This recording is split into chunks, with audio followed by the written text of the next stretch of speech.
The letter 2.0. It is reached the point where we are at the letter 2.0. Welcome in everyone to another live stream here on Ranger Central. And I have said this for the past few days. I have not planned on coming out of retirement, if you will, to talk about this team on a regular basis. But of course, there is so much that has happened lately that I have felt no choice but to. And we're at a point where not even 10 years after the letter saying we're going in a different direction, we're going to tear this down, we are going to rebuild and do this the right way. Not even 10 years since that last letter, not even 9 years. We're approaching, it's about 8 years. Not even 10 years later, we are at the point where it is a second letter to the fans. Um, when a statement is released about how you're going to go in a young direction and rebuild and do things the right way, you would think that would equate to sustainable success, contending for years to come. And all it led to in that time frame is 3 years of contention for this Rangers squad.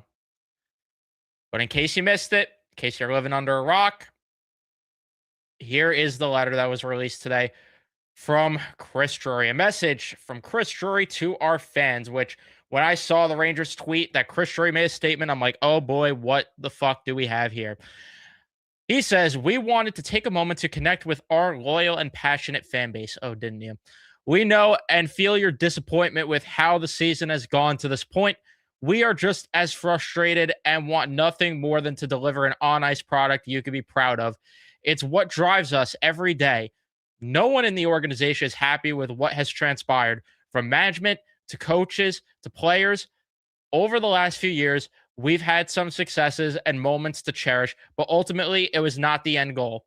We are working relentlessly every day to bring a Stanley Cup back to New York, because that is what our fans deserve. With our position in the standings and injuries to key players this season, we must be honest and realistic about our situation. We are not going to stand pat. A shift will give us the ability to be smart and opportunistic as we retool the team. This will not be a rebuild. This will be a retool built around our core players and prospects. We will target players that bring tenacity, skill, speed, and a winning pedigree with a focus on obtaining young players, draft picks, and cap space to allow us flexibility moving forward. This may mean saying goodbye to the players that have brought us and our fans great moments over the years. These players have represented the Rangers with pride and class and will always be part of our family. As we start on this strategic plan, we will continue to play hard with pride and passion for our fans. That is a load of bullshit, by the way. We appreciate your unwavering support for the Rangers more than we could describe. And thank you for all that you do for our organization. You will begin to see some of our plans come to light in the coming weeks and months. LGR. Signed by Chris Drury, President and General Manager. Now, if anyone wants to sit here and say, because this is the narrative I'm seeing a bit online. Well, at least you could appreciate that Chris Drury is acknowledging that something needs to change. This isn't good enough. And you know what? I would agree with that and I would be okay with that if he wasn't the one that drove this thing into the ground. Because this whole narrative that, oh, well, it's great that he acknowledged this and, at least he's admitting to his wrongs. No, no, no, no. Don't let this statement fool you. Don't let this change your opinion about Chris Drury. Because at the end of the day, they're not in this mess if it wasn't for him. He was gifted a top 5 farm system. Say what you want about how the prospects panned out, which we'll dive deep into, of course. Say what you want about how these prospects that he was handed turned out. But he gave arguably a top 5 farm system in the National Hockey League at the time. $27 million in cap space. How do you allocate that? Overpaying Zibanejad, overpaying the goaltender. I could go on about all the piss poor decisions. Barclay Goodrow. You name it. Gifted a plethora of draft picks to go along with it. And he burned the entire inventory and burnt everything, not on quality. Not on quality. You can't sit here and say, at least he burned those assets to get a Jack Eichel. He burned those assets to get a Matthew Tkachuk. He used those assets to go and get a Jake Gensel or any sort of talented player. He burnt all those assets on the Barclay Goodrows of the world. Got Ryan Reeves because nothing screams, we're trying to win now and we get Ryan Reeves and then get all this grit in the building. And, say what you want about Pavel Buchnevich. I'm not going to sit here and argue if you think he's a good player or not. You could tell me to stop, being upset about that deal. But you know what that deal did, whether you agree or disagree about how Pavel Buchnevich is as a player, it set the tone. It set the tone for this GM of how he envisions building a roster. And his vision of building a roster is we need to add a bunch of guys that play with grit and, they might not be the best skaters, which he's claiming he wants to add speed to this lineup. But his vision of building a team is garbage. And the fact that he's been here for 6 years and Dolan is not acknowledging, he ran what we had special building potentially into the ground. Instead of acknowledging that, he's saying, we're going to give this guy a chance to build this thing back up again. And the part that he says that this is a retool, not a rebuild, pisses me the hell off. Because we want to build around core guys and, our young players. Are the young players in the room with us? What young players is he talking about building around? You don't build around a Gabe Perreault. You're telling me if any of these teams were rebuilding, they would be like, we're going to build around our 23rd overall draft pick. Drew Fortescue. Is that who we're building around? A guy who has the ceiling of a second pair defenseman probably at best? Brendan Othmann, who doesn't have an NHL goal 5 years after his draft year? Lafreniere, who's a bust for a first overall pick? So I asked the question, where is this young talent that he's referring to? And then the core guys. So you're telling me that this core, which first of all, what even is the core? What is the core? Can we establish that first? Because beyond Adam Fox and Igor Shesterkin, I don't see a core in the room with us. So what? You're going to accrue this young talent and, by the time you're ready to contend, Adam Fox is going to be in his 30s and Igor Shesterkin is going to be in his mid-30s? Is that what you're trying to sell us? That's the plan? Does the core include JT Miller and Vinny Trocheck? Because if it does, then those guys are going to be in their late 30s by the time you're done with this and accruing these young players. And then what is it going to be? Are those guys going to be blocking the playing opportunity for these young players? Are we just going to repeat history here where, we can't put, let's just say for instance, they end up landing, let's just say Gavin McKenna, they end up getting in the draft. Is it going to be a scenario where, we can't put Gavin McKenna on power play 1. We can't give him top 6 minutes because we're too busy allocating time to 35-year-old Mika Zibanejad because we need to give JT Miller at age 33, 34 his power play minutes. Is that what this is? You're putting a guy that oversaw Hartford for years and nothing good came out of Hartford. You're letting that guy manage this because he's been the director of Hartford since 2015. And all we've heard about Hartford is it is hell. That's why every time the Rangers have a prospect We're begging them to stay in college. We're begging them to stay in juniors. We're begging them to play overseas and not go to Hartford. Chris Drury has been the one to oversee Hartford. Gets the GM job.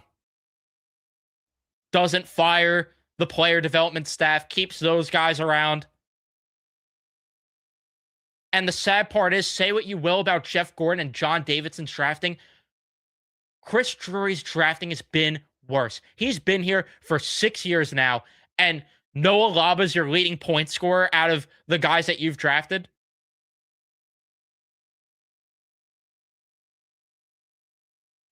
I mean, what a train wreck this is, truly. And you know what? I really don't want to hear at least Chris Drury's coming out with a statement and acknowledging there's a problem. Because if you could think about it for 2 seconds, he is the problem. He's the one that caused the problem. And we've seen over the past year him trying to get these reclamation projects with Arthur Kaliev, who he doesn't play, Juuso Parssinen, who's barely sniffing the AHL.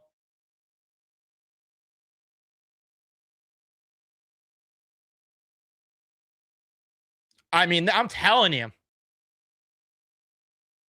where is the light here? Unless Chris Drury goes. The only hope that you could sit here and have right now is enough players, enough of the veterans, I should say, go, you know what? I don't want to be a part of this, trade me. If enough players do that, and that would force the team into a rebuild, that's the only saving grace you could potentially have. Outside of that, you're going to build around these veterans who are whining and sulking and quit, who didn't win you a Stanley Cup in the first place, and now you're going to bank on building around them as they get older.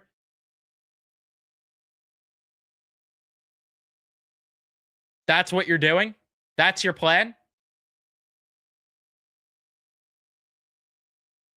I hope nothing more than to be wrong. I hope nothing more than for the Rangers to land top picks in the next 2 years and, those top picks actually pan out. I want to be wrong. But I'm not going to sit here and play pretend on January 16th and try to convince myself, you know what? I agree with the direction. Chris Drury is smart for going in this direction of retooling and not rebuilding, because all it tells me is Dolan still doesn't have the patience to build this thing properly. And they're going to try to, do this 2-year, 3-year little retool. And again, you're still going to have aging core guys by the time you're out of this. Are you going to have young talent to show for it?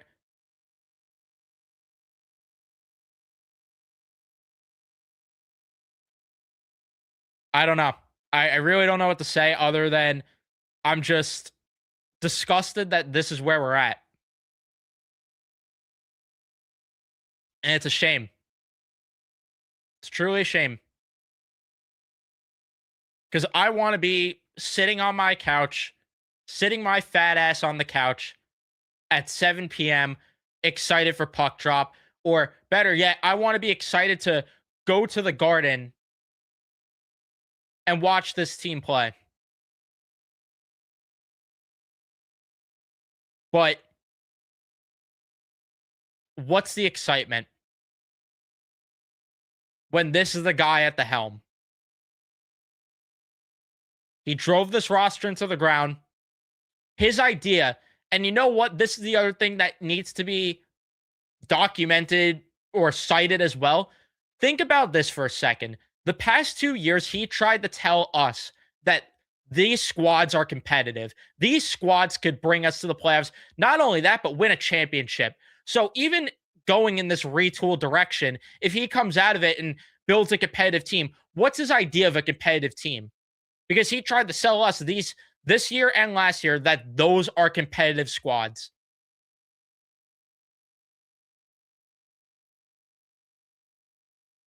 He has no idea how to construct a roster.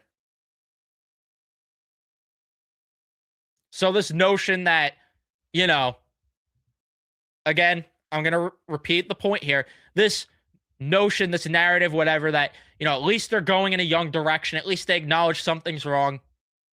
That would be awesome if a new GM was coming in. That would be fantastic if they were cleaning house. But the same guy who was handed a Lamborghini and drove it into the ocean is the one that's responsible for this retool / rebuild.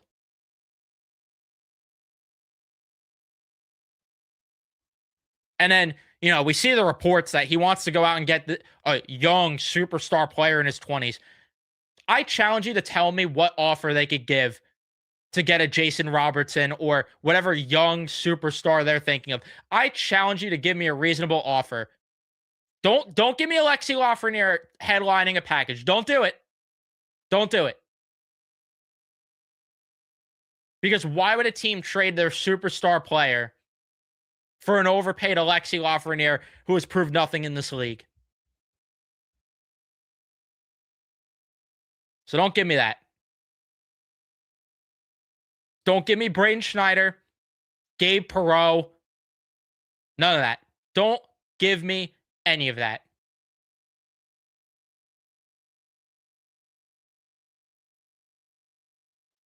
I don't know where we go from here. But what I do know is we have a lot of awesome people in the chat right now, including can't talk right now, $5 donation here.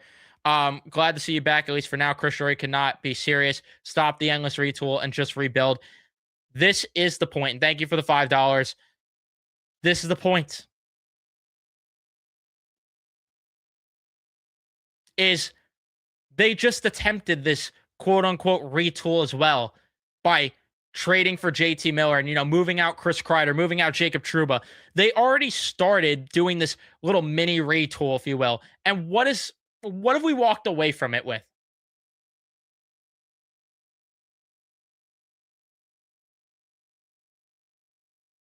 I'm just disgusted that this is what it is.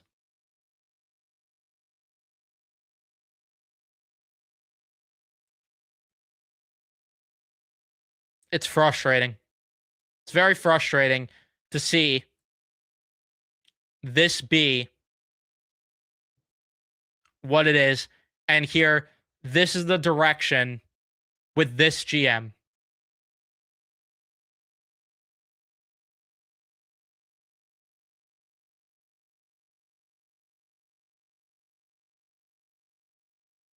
And you know what the other fucked up part about this is? Why are you releasing this letter right now? Because any leverage you had in an Artemi Panarin trade, you just destroyed it. Let's go tell the entire league we're not extending Panarin. We're not extending our most valuable trade chip because we're going to retool.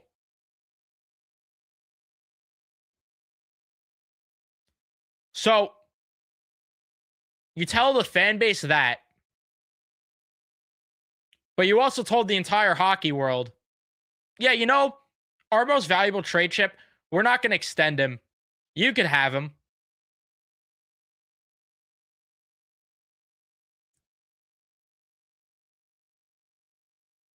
Congrats on losing leverage in a deal. On top of the fact that you probably already were limited because Panarin, I'm sure, has places that he will and won't go. You just announced to the entire world, yeah, we're moving Artemi Panarin. But this is the guy. This is the guy that we want to trust leading this rebuild / retool. Sorry, not rebuild. He made that clear. This is the guy we're trusting to lead the retool. But that summarized Drury's tenure, right? All he's done is publicly go out there and, rip his players and publicly go out there and say all these things about the players and everything. And again, say what you want about some of these players that need to go. And, you could argue some of these guys need to get publicly embarrassed to get out of here. But it's about the perception. It's about the perception.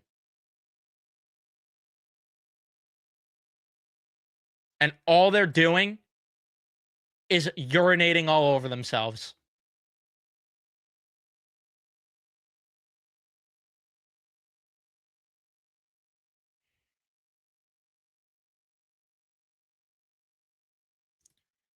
And this is the point. Anyone thinking that this is going to save the franchise, you're dead wrong. You're dead wrong. Acknowledging the issue is the problems are so much deeper than that. And the other part of this is it's once again Chris Drury being late to the party of acknowledging something that all of us knew for years. How many times have we been saying this? At least I've been saying it, but been called whatever for it. But a lot of you guys in the chat too, how many times have we said this is the problem? And last year, you basically admitted your group's not good enough to win by moving Jacob Trouba, by putting that memo out that you're going to move Chris Kreider. You admitted it was over then. And the same night you traded Jacob Trouba, you extended the goaltender and tried to keep the contention window open a bit. You went into July 1st and paid Vladislav Gavrikov with the intention that you're going to try to win. You traded for JT Miller before the trade deadline with the intention of this is going to fix and open the contention of window or the contending window for a bit longer. You went in with that mentality.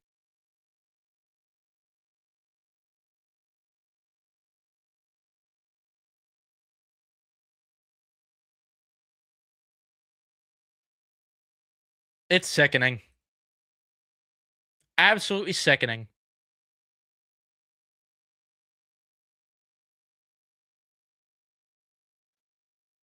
According to Vince, the only non-NMC players who expressed they're on board with the retool direction and want to stay as of right now are Igor, Fox, Gavrikov, JT, and Mika.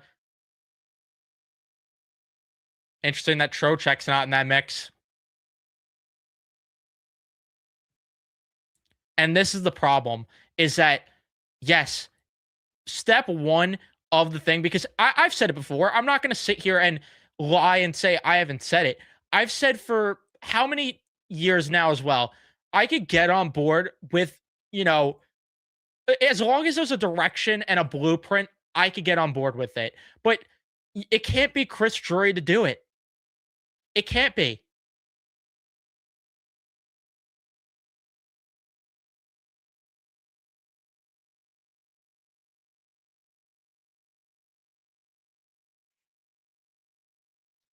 What's going on, Christopher Hornet? What's going on? Nick's video still lives rent free in my head. I don't know if he's going to join later or not, but I do have to send the link to a couple of people that might join throughout the live show here right now. Actually, I want to do that because I want them to give their input. It's just, again, absolutely ridiculous that this is where we are. And you're right. There is no talent, or young talent, rather. That's why this whole thing, I don't buy this bullshit. I don't. It's just nothing but bullshit. Ironic for a team that put on no BS t-shirts and everything during training camp. All I sense is a whole lot of bullshit. If you view this as anything else than Chris Drury just throwing a Hail Mary to save his job, God bless you.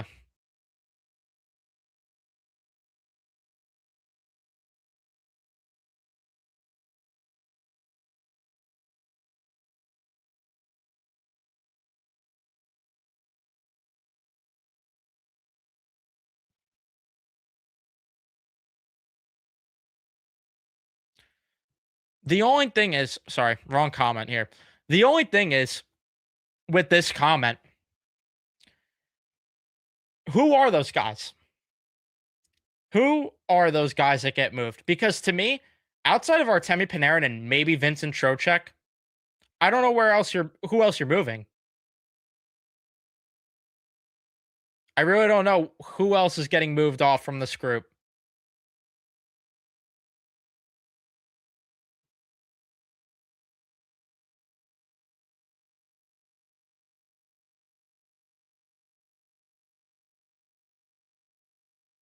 And this is it.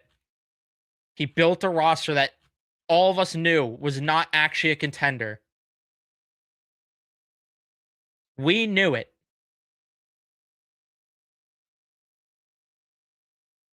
And now he's announcing a retool. Do you trust him to retool when we just saw him do a little mini retool after moving Trouba and Kreider?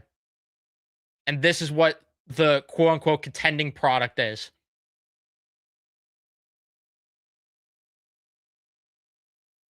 It's stupid. Thank you. I appreciate this. Always appreciate the compliments. God bless your soul, Joel.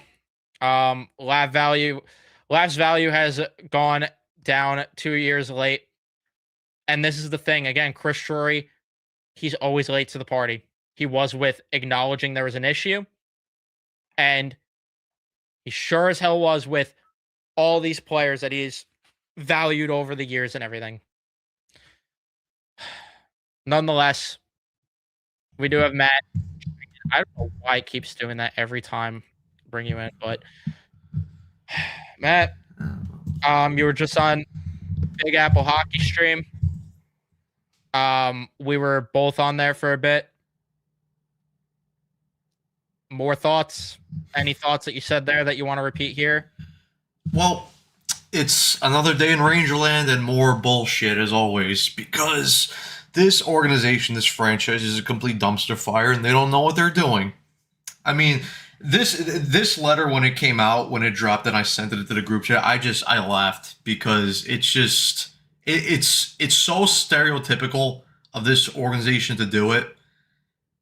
And the fact that Chris Drury starts off the letter and he doesn't even take accountability for the failure, because like you said when you started this live stream, he was the one that single-handedly drove this into the ground. Like, say what you want about JD and Gorton, and yes, those two weren't perfect, in their own ways. They made mistakes, but let's not forget that Chris Drury was given a team with, like you said, a top 5 farm system, and he ran it into the ground.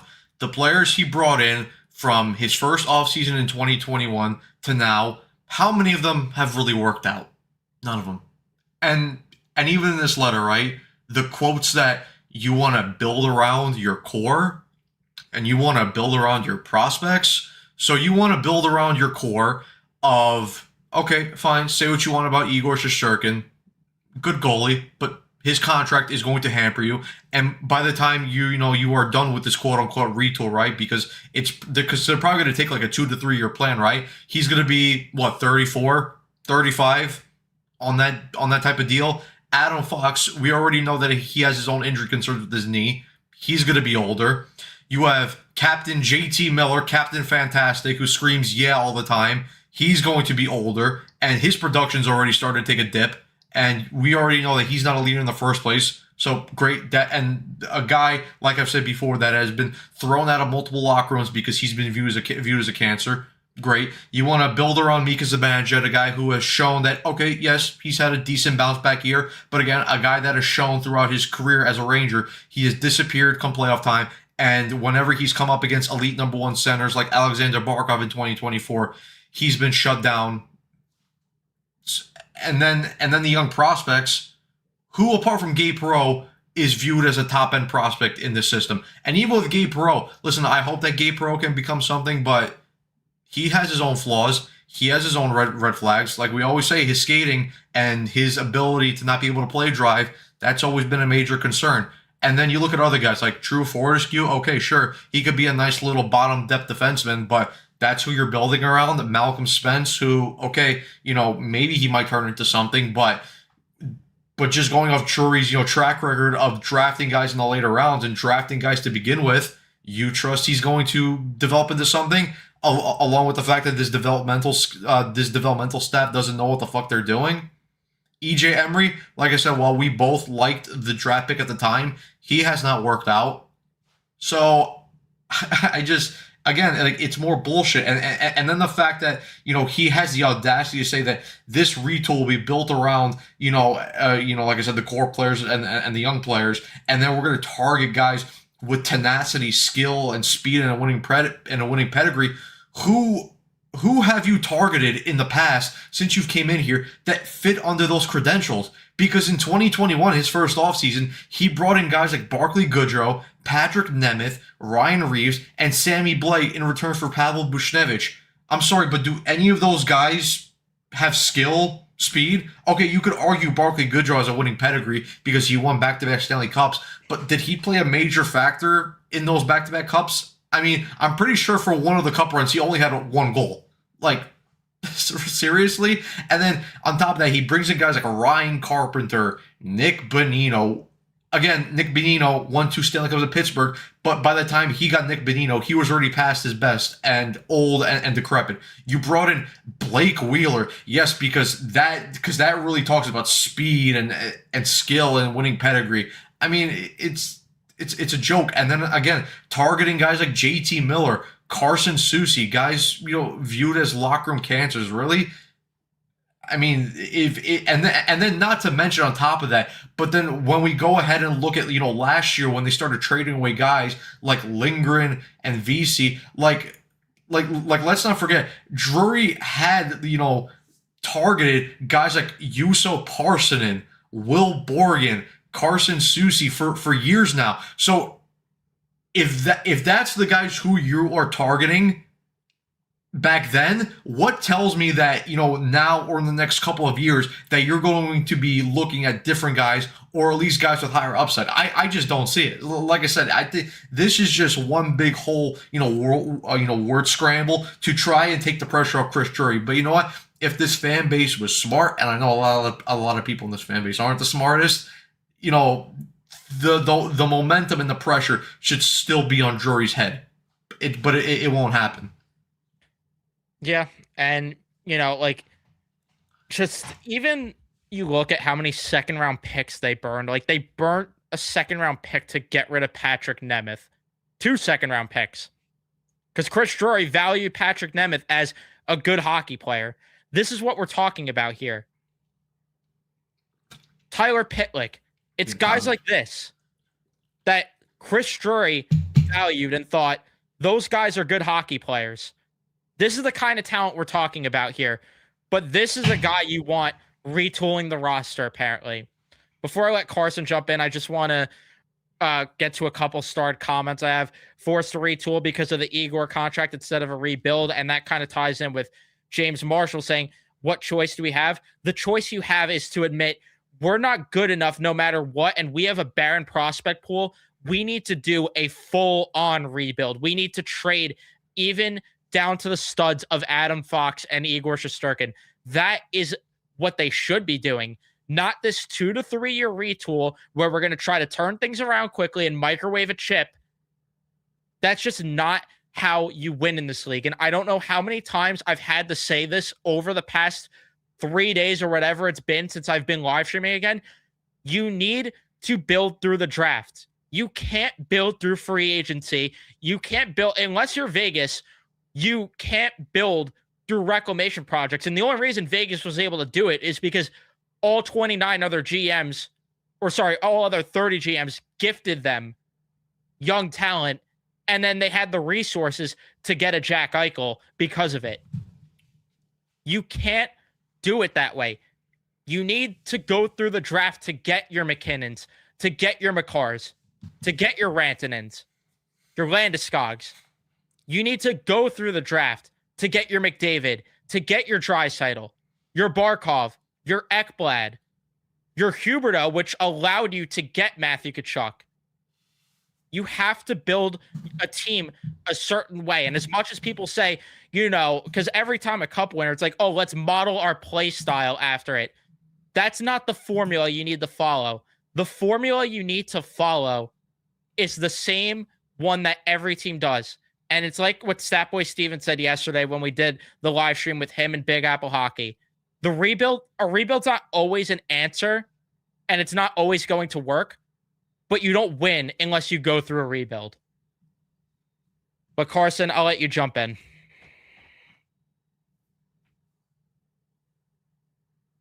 Muted. Well, that started off well. You can see how tired I am. I was expecting to have a relaxing day. I really was. I'd say over the last few days, we've been with the Kyle Tucker news, obviously. Dodgers swooping in at the 11th hour. It's whatever. Pretty much numb to it at this point. I was live for like 4.5 hours yesterday until that entire reaction. And then about at noon, Bo Bichette signs with the Mets. And I'm like, okay, well, let's get back into the computer. And while Bo Bichette signs with the Mets during that live stream, we get a letter from everyone's favorite pizzeria philosopher, Chris Drury. He took his little feather, he dipped it in his ink. He knows how to use a pen. He's just being a pretentious piece of shit. He dips it into his little ink, and he writes out this nice little letter for all of us Ranger fans, where basically we can all just say, we told you so. The entire time I read it in my best JT Miller voice. This is a bunch of shit. It's a bunch of crap. He basically, every single thing that he said is a lie. I absolutely do. I don't trust him. You can literally break down every single thing. Everything is an absolute lie or an I told you so. Even at the beginning, I mean, he said, we know and we feel you're disappointed with how the season has gone to this point. I'm not disappointed. I expected it to go this way. I'm not disappointed at all. He's like, we are just as frustrated and we want nothing more to deliver an on-ice product you can be proud of. Then what have you done the past 3 years? You're in charge. Sorry, I had to jump in and say that. Yeah, we're all disappointed that you're still here and you keep doubling down on what you do. And it's what drives us every single day. And you know what's so funny about this? You can look at the Rangers Twitter account and the next thing you see on their timeline 56 minutes ago, they recalled Connor Mackey from the Hartford Wolfpack. You're really committed to this, Drury, aren't you? You're really committed to it. Unfucking believable. To be honest, I didn't even know that he could even write complete sentences, to be honest, because I don't even trust him to do anything. But could it be AI generated? I have absolutely no idea. But the fact that he puts this out publicly. I mean, we even talked about this, Evan, with the Mets, with Eric Chavez saying, "Hey, we're hunting fastball now. Come and get us." You're saying, "Hey, we desperately want to trade Panarin." Yeah, come get Panarin. He's available. So come get him. Come get our best trade chip. Which, to be honest, I don't even care anymore because I'm sick of Panarin. I've been sick of Panarin for 2 years now. But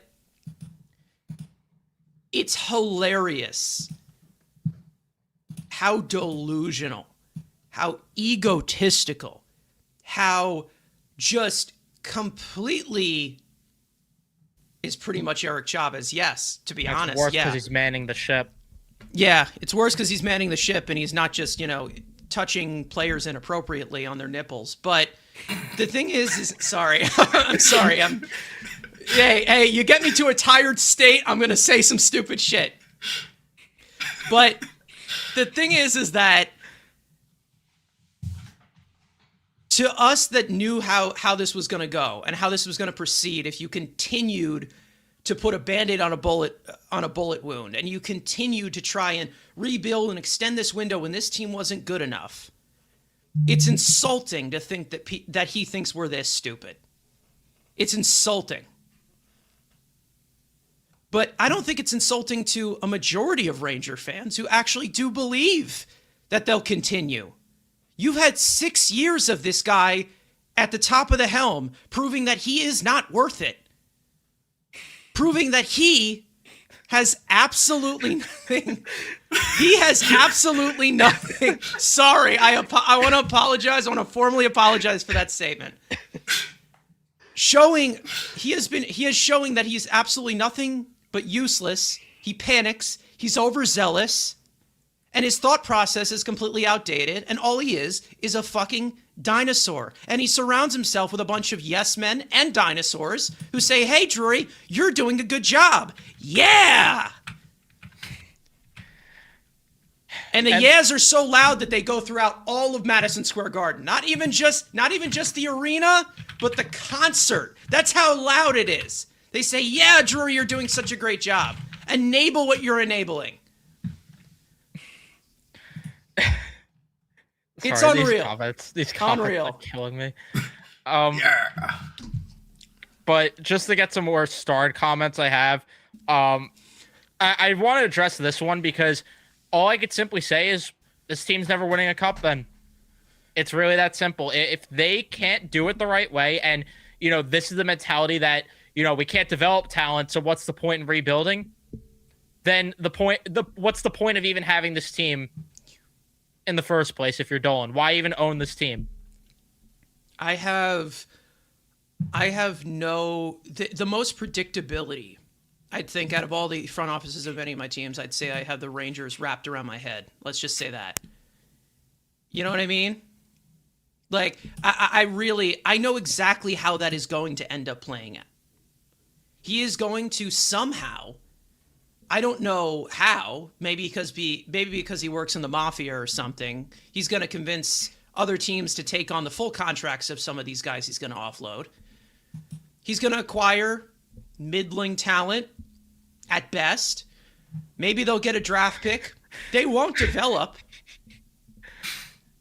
They won't develop it at all. They won't develop that draft pick at all. He'll die on the fourth line. He'll be a middle six forward as best. Maybe he'll sit in the press box a little bit. Maybe he won't be coached properly in Hartford. You never know. The development's going to be stunted. It's going to be screwed up. And forever, whatever reason, we're going to find ourselves right back to where we started. The best way to describe the Rangers: round and around and around and around we go. Over and over and over again. And it's so predictable every single time. And yeah, this is legit all it is. And that's why you're not seeing them be competitive until Dolan is far away from this team. It's the point I've been making. Adam saying, what is this core exactly? That's the question that I asked when we saw this letter release. What does he consider the core? Players that are not good enough. Players that are not good enough. That's what your core is. Players that weren't good enough to win you a cup the first go around and are going to be older and continue to get older. Go around. That's basically it. So letter should have been sent out after the team boycotted at a summer barbecue. Yeah, that's the thing. Again, like, Chris Drury is always late to the party. He's late to the party. We will target players that bring tenacity, skill, speed, and a winning pedigree. We'll focus on obtaining young players, draft picks, and cap space to allow us flexibility moving forward. No, you won't. Liar. This letter. I agree with Kaylee. It should have been sent out after the barbecue. But at the latest point, it should have been sent out when they traded Jacob Trouba, because we all know how this is going to happen, right? They're going to strip some pieces down. They'll make some draft picks. They won't work out because they won't. They'll probably just end up being fourth liners at best, or like third pairing defensemen. And then when Chris Drury ultimately failed, and he says, well, I really couldn't do it the right way because, I had an $11.5 million goalie holding us back. Oh, gee, I wonder whose decision it was to extend Igor in the first place. It was David Stearns. Damn him. It's I mean, and again, like the worst part about it is, like I brought up, the fact that Drury took no accountability on himself, that he's one of the main reasons why this team is in the. You know, I'm surprised that in this letter he just didn't blame JD and Gorton for messing up the team in the first place. I'm surprised he didn't do that, because he would be the person to do that. But it's just, this is not going to work. He could say and put out all the positive bullshit PR he can. We all know this is not working. Like, sure, maybe they'll make one playoff appearance or two, which is fine for Dolan, because like we've always been saying, the only thing James Dolan cares about is playoff revenue, even if it is just a first round appearance. So, like I said, it doesn't matter, because if you're never going to strip it down properly, and you're never going to put the right people in charge in terms of, you know, GM, scouting, developmental, you will never build a correct core and a correct team the right way that is good enough to win a Stanley Cup. It just won't happen. Dolan, don't blame me. It's the previous guys. Look at them. They're the ones that brought in these guys. Give me the credit when we're winning, but when we're losing, it's them. I'll tell you one thing. David Stearns never did that. Just saying. Even though it is most of this position is Billy Epler's fault, and also like Jared Porter's fault, Zach Scott's fault, Sandy Alderson's fault. Mostly it's their fault. He took accountability for the team missing the playoffs by one game. The funny part is, it literally is how Met fans are with David Stearns, the way Chris Drury is. It's like, give him all the credit for when they were in the conference finals and making the playoffs. But, you know, then it's the previous regime now that they suck. It's all the previous regime's fault. Yeah. Well, you can't praise the owner, because everybody universally hates Dolan. Like, everybody universally hates him. So, or not a fan of him. Let's just say that. One thing I will say about Dolan, he is a good businessman. However, he's a piece of shit. But again, that's a different story. But again, because the main reason as to why he's such a good businessman, like I said, is because people are actually going to believe this shit. Yep. They're actually going to believe that Chris Drury, and I say this so confidently, you know what I mean? Because with the Mets, I'm like, okay, you know, I don't know what direction we're going to go in, how this is going to work out. We'll see how it works. We'll be along for this together. For me, it's like, I can confidently say, you are going to drive us even farther into the ground, that we are going to taste lava. That's how I know. I know, because I saw you for 6 years do it. I have seen them do it even before Chris Drury got here, because every single time when they make some changes here, it's always a lapdog for the guy on top of them. That's literally it. Just to enable whatever they are doing. They haven't changed a thing. Nothing will change. Chris Drury's going to be here. It doesn't matter, because they have absolutely no idea what they're doing, but they still will not admit that they have absolutely no idea what they're doing, because that would be bad PR. That wouldn't put people in the stands, because again, even if you chant fire Drury, which again, keep doing it, please. If you keep chanting fire Drury, guess who's still paying for the tickets? The fans. Again, they win either way. They don't give a shit. They don't care. They're out of touch. This is so fucking funny. Like, this is, yeah. This made me have a chuckle. Tag your friends, because I'm laughing so much.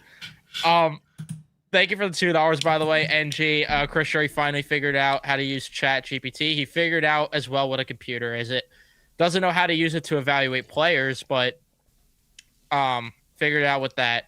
What do we have to show from the first? What do we have to show from the first letter? Nothing. And why is that? Because Chris Drury destroyed all of it. He destroyed every single bit of it.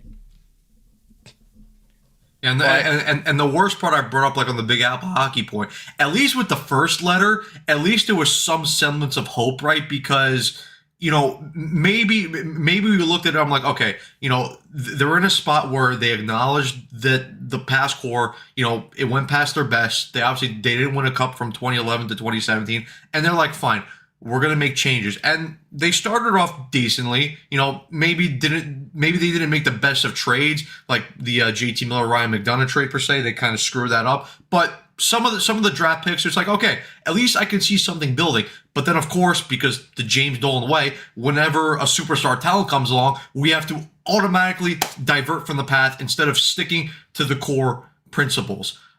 And then it just went all downhill from there. Yeah, sure, they made 2 conference final appearances. They won a President's Trophy. I don't care. They didn't win the Stanley Cup, and that's all that matters to me.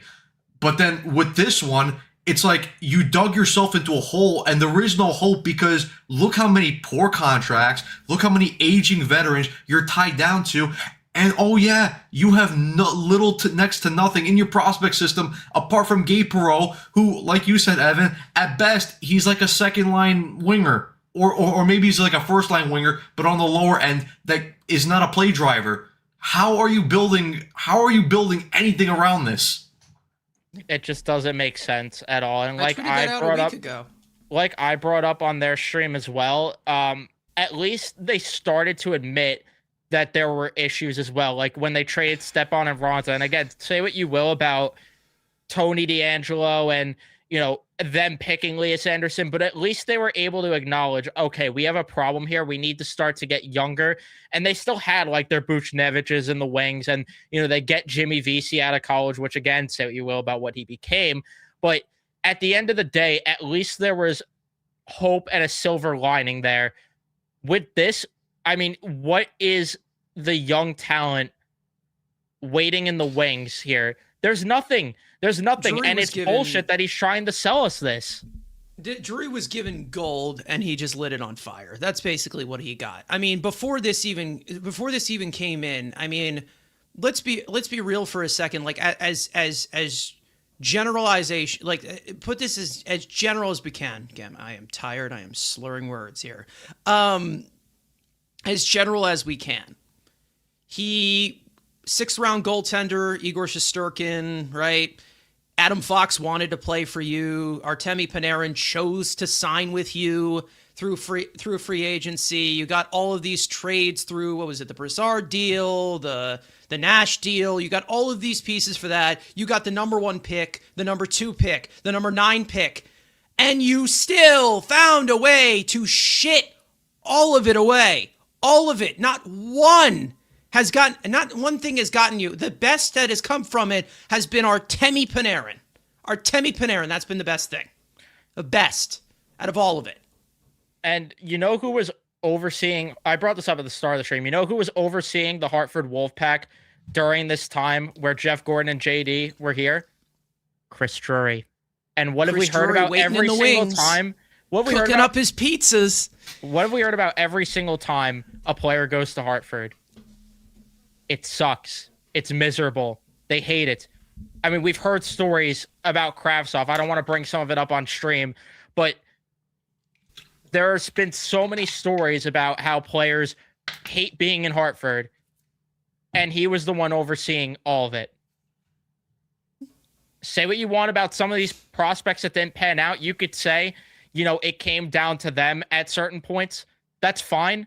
But there's also something to be said about the guy that was running the ship and how he made it a toxic workplace. And what happened when he took over as Rangers GM? What is the narrative right now with the team? It's toxic to work for. It's a toxic workplace. Like, are we not seeing the correlation here? Damn it, Stearns. And this is the guy out of all the GMs, out of all the presidents, this is the guy that James Dolan has the most faith in and will let him do whatever he wants and gets away with murder. It's unbelievable. Yeah. Like I said, the dysfunction and the lack of leadership throughout this whole organization is just. Meanwhile, it's astonishing. That same team went into that same team that plays in that same arena, fired their coach, who got them to the conference finals last year. How are these owned by the same guy? How? I guess the difference is nipple touching. I guess that's what it is. I guess. Like, what? How does that make any sense? How? same arena, same owner. They go in completely different directions. How? Yeah. Again, the difference between an organization that knows what they're doing and what an organization that doesn't can't look in the mirror, because the Knicks start to make changes after. And they got their own issues as well, but like they've at least got to the A tier here. Maybe they'll never get to that S tier. The Rangers have just hung around and maybe B at best, and but at least they are smart enough down to G acknowledge. now, maybe they're smart enough to acknowledge when they need to make changes. They did that mid-season when they made the trade for OG Anunoby. They got Cat's obviously been an issue, but they get aggressive and get Cat. They fire Tom Thibodeau, like we said, after going to the Eastern Conference Finals. But the Rangers play the Panthers in the Eastern Conference Finals, and we don't need to change anything. Just run it back. Run it back. They'll get it done. It hasn't worked the past 3 years. They'll get it done the fourth time around. And it's beyond that, because obviously they were with each other. This group of players was with each other before those 3 playoff appearances. But the mentality was, we'll get it done this go around. The Knicks were shit for years because they kept hiring clowns. That's why. I wonder who sent out this letter today. A clown. A clown with pizza and pepperoni. I'm sorry, I'm done. I'm done. I'm timing myself out from the mic for a little bit. Yeah, but we can't forget the crybaby players that threw fits after Goudreau was traded. And the problem is, though, Chris Drury enabled that, because when he fired Gerard Gallant when the players quit on him in the middle of that New Jersey series, he enabled it by saying, you guys could get your way. We'll fire the coach because you guys are unhappy and you have a problem with them. He enabled the players to bitch him around. Soft and pretentious organizations create soft and pretentious players. Exactly. So as much as you want to sit here and, again, I don't disagree that, the players, it doesn't make it right for them to, but Drury enabled that. Kane, Tarasenko, Wheeler, Smith, Panarin, Zabajiak, Kreider, Fox, Miller, Shesterkin, they must have won 1 cup, right? Nope. And they thought, let's keep running it back. And even now, we're doing a retool, but let's keep the band together. Let's keep the band together. Am I right? Can I get a yeah? Yeah. Can I get a yeah? Yeah. Yeah, let's keep Miller. Yeah, let's keep the supporting cast, which contains. What's funny is he put out this letter after the second captain he named said, I don't have any answers.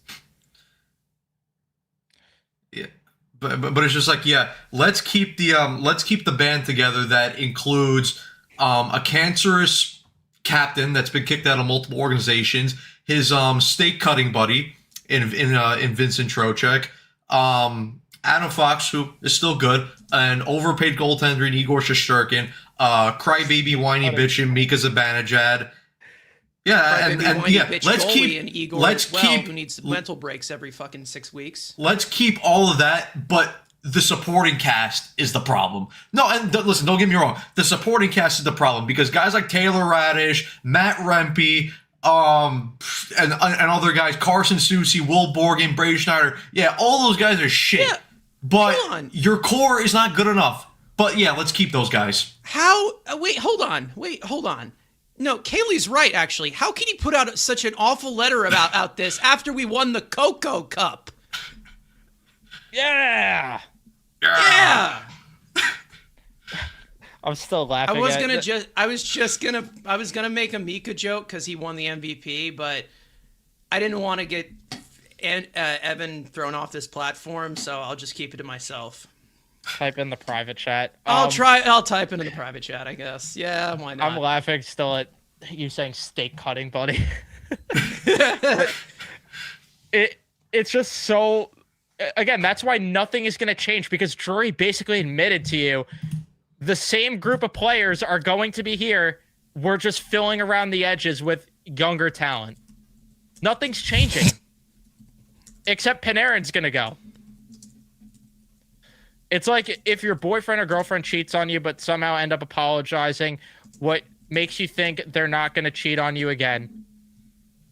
And again, just enabling it. That's what this fan base was going to this season, because after last season where the whole team quit, they basically spit on the face of every single fan and spit on the face of every single city. Oh, but new coach, couple new players, Vladislav Gavrikov. Let's give them 10 games. Yes, because 6 years of evidence is much better, or 10 games is much better of a sample size than 6 years. And look, 40 games into this season, and we're right back where we were last year. Great job, guys. Great fucking job.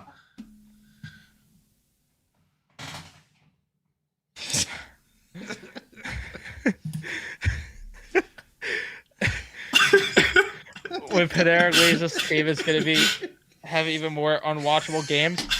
They legit have no top 6 wingers. They don't. Me and my mom talk about all the time. JT Miller looks like he could be Noah Laba's father. Yeah, he does. Well, Noah Laba's injured and JT Miller's injured. We got to give him a chance, guys. He's injured. He's playing through injuries. This is bad. You got to be sympathetic for him. Yeah, he's a scapegoat. He's a scapegoat in the offs.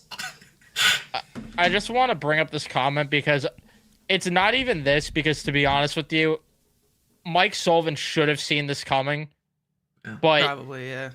It goes back to another point where Chris Drury once again late to the party, because he kept waiting on Mike Sullivan to be the perfect coaching hire for him, and he got him when the window was shut.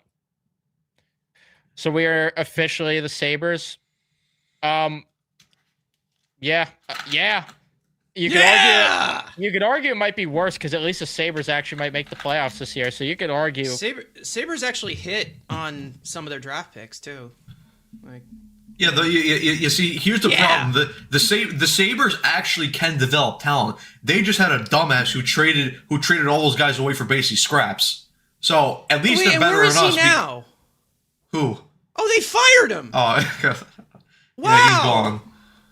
And then they go like 12-2 in their last 14 games or whatever. How about that other team in the same state as well? They fired Lou, right? Lou has no idea what he was doing, right?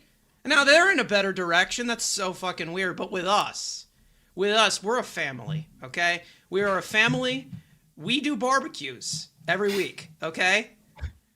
We also gather around the pizzeria that the almighty Chris Drury does run as well. It's probably rat infested. Who the fuck knows? But hey, listen, the Rangers do it their own way. And you know, when you do it your own way, you 100% don't have one cup in the last 85 years. You know, like I said, and I say it all the time with the Mets. Mets are realizing their old ways suck. They want to change it. Rangers have been in the same loop for 40 years now? Same round, like same thing. One big pizza family. Yeah, Chris Drury won the Little League World Series, so he knows what it takes. A thread. A thread.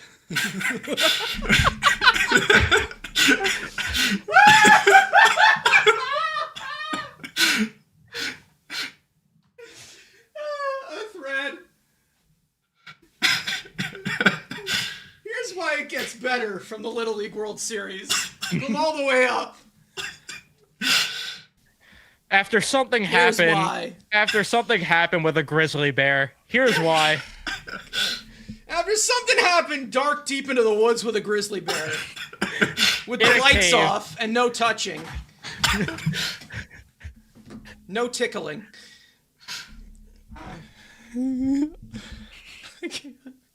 I can't, dude. Oh my god.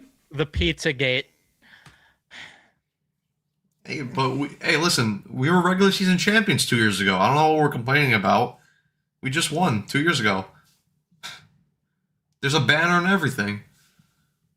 Undefeated outdoors. I mean, nothing to complain about at all here, right? I wonder what Pops is up to these days. I really do. Because to be honest, he wouldn't even want to be associated with this shit, even in meme form, you know? Like he'd say, like, get my face off of this franchise. This is disgusting. Yeah. Look up. That's where Pops is. Look up. See, this chat knows this chat knows it. They They know the lingo. They know.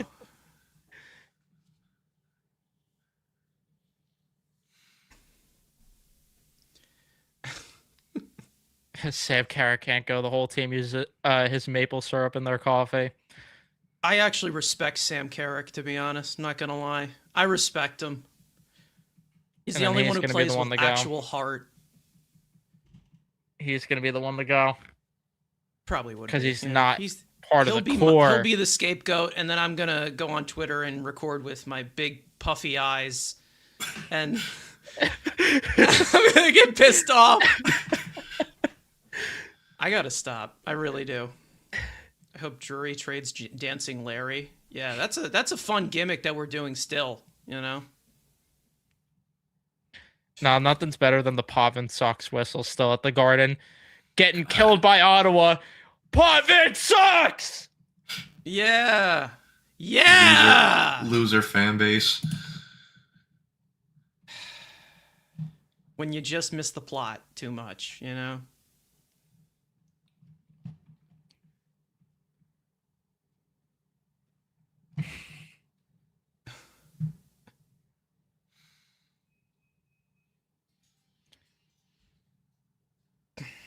'94, you got your cup. Yep, and I got a Cocoa Cup. So who's really winning? Who's the real winner here? I got a regular season banner to hang my hat on. Actually, I've got 2 regular season banners. And that's another thing. The Knicks won the NBA Cup. They didn't raise a banner. How are these two teams owned by the same person? They're completely different. I'm sorry. Ray's comment is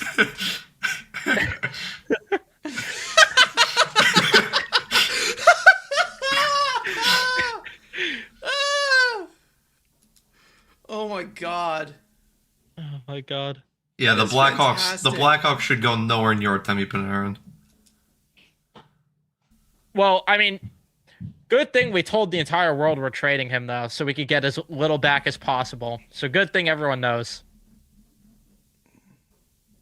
While his salary is already something that you will also have to retain, and he's going to be a rental for anybody, and also he's also kind of a piece of shit as well. Just keep digging the hole. Why not? Dig the hole.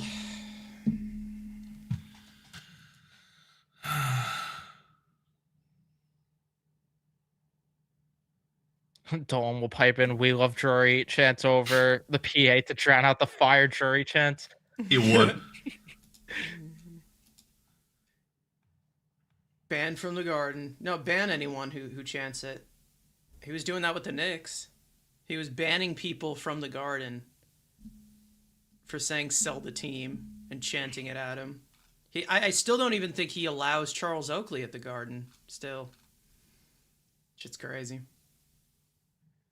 I can't help but think that the situation with us is like working for a company that is run by a father that knows nothing and his favorite adopted son who knows less. That company will never be right. Yeah. Yeah. Yeah. Yeah. Yeah, at least they'll win that alumni game one way or another. At least they'll win that.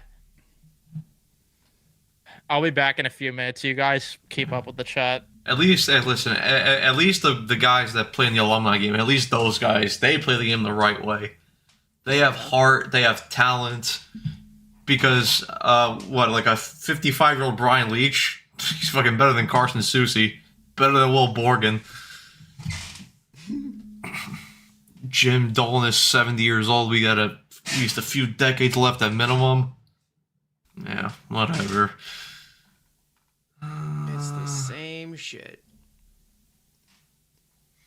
I prefer alumni games over whatever this abomination.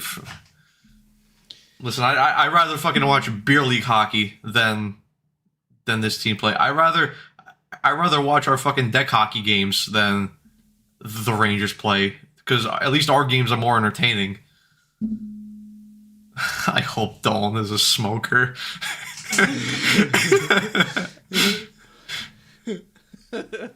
Yeah, I saw that Tommy Car. I hope Dolan's unvaccinated. that fucking rabbit gif with the time.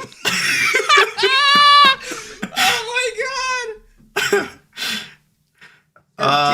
Yeah, Tommy, I saw that Carson Soucy not making the team to Philly, or not making the trip to Philly due to personal reasons. Yeah, hopefully everything's all right with him. Jury has inside info that Dolan happens to be on a certain list that's shall remain unnamed. Oh, okay. Yeah, that one. Uh-oh. The steroid list and Alex Dolan's almost as good of an owner as a singer. I never heard him sing. I don't want to hear him sing. I'd probably throw myself off a bridge. Oh yeah. No, have you ever listened to his amateur jazz band? No. Guys, we do have some breaking news though from John Heyman. What did John? Don't look at your phones. We got news from John Heyman that the Mets got their left fielder, Brett Beatty. He's gonna play left field, guys. I knew it was coming. Yeah. Yeah, that's just talk for he's getting traded. Or maybe that's just exactly. They did the same thing with McNeil. So yeah. But to be honest, we do need a new McNeil. So. Sorry. This is actually a good question. What should the return be if Trocheck gets traded to the Wild? I mean, honestly, I don't know what they have to give up after getting Quinn Hughes. I mean, you definitely want to get their first round pick back. I would want a first, second, even though they don't have a second till 2028, and then a young player. I don't know what prospect really is like good that they have right now, to be honest with you. I'd have to look through their farm system. I'd say bring the band back together and just get Zuccarello. You already got Miller, here. He's back. Get Zook. And then Tyler Pitlick's also on there. I'm pretty sure he's on their fourth line, right? Tyler Pitlick is Kivi Haru, the guy that would be interesting, but of course the Rangers just did not want to draft him. Yeah, Kivi Haru, the guy we should have drafted, but we passed on him because why? Yeah, he went in the third round. I don't know. I'd want a higher level prospect. Again, I don't really know who that could be, to be honest with you. But that's the thing. The Wild really, they depleted a lot of their assets from that trade. I'd rather just trade Trocheck back to, I don't know, either back to Carolina. I think they could give a good offer. Edmonton's interesting. I don't know what they'd have to give, but they could be interesting. Colorado could be. You know where... Edmonton, we're going to get Ty Emberson back. Wait a minute. Hold on. Kings? The Kings could be a trade. Cody Ceci? A trade partner. No, Brian Dumoulin. I mean, I don't know. Remember, it's not for picks. It's for players. It's a retool. Remember, this isn't a rebuild. This is not a rebuild because some idiot gave out that extension to a goaltender that is the richest in history. Some idiot. And he's not in the room with us at all. He's not in the same room as the guy that wrote the letter at all. This would be something I'd be interested in, a trade with Montreal to get one of these Yeah, prospects. That would be, I like Haig. yeah, that would be a good deal. With LA, I don't know what you could get. I mean, obviously I'd love Liam Greentree, but I don't think he's getting moved for Trocheck unless you're not getting a first. Maybe you could get Greentree in that deal, but I don't know. Nick's gonna join in a bit. I don't know when he's joining yet, but he'll be a lot better in terms of breaking down Yeah. trade ideas for the fire sale that they'll hopefully have. But I mean, one kind of idea I do have, because I mean, Detroit does have, because like I said, Detroit needs another center. Because if you currently look at it, Larkin, Kopp, Confer, and Rasmussen, that's not great. And if anything, you could move one of Kopp or Confer over to the wings. Because I mean, looking at some of the young guys, they got where is it? They got guys like Brands Nygaard. That's a guy I would be interested in, even though Detroit used him for a first round pick, so I don't know how they'd be willing to trade him. They'll probably Rangers will probably just end up taking back Justin Hull, but if you could get like Nygaard and like a pick, whether I don't know if they would do Nygaard and a first round pick, but like him and a second round pick, if you could do that. I'd love We Carter should go. Bear. We should go to the Kings. And Carter get Bear. Oh, Byfield, yeah, yeah. So we have the I forgot number they one should, yeah. and number two. We Yeah, should get Carter Bear I Byfield. would like. Just get Byfield. Just get Byfield. So we have the number one and number two from 2020. The Bust Brothers. The Bus Brothers. That kind of sounded wrong. If I.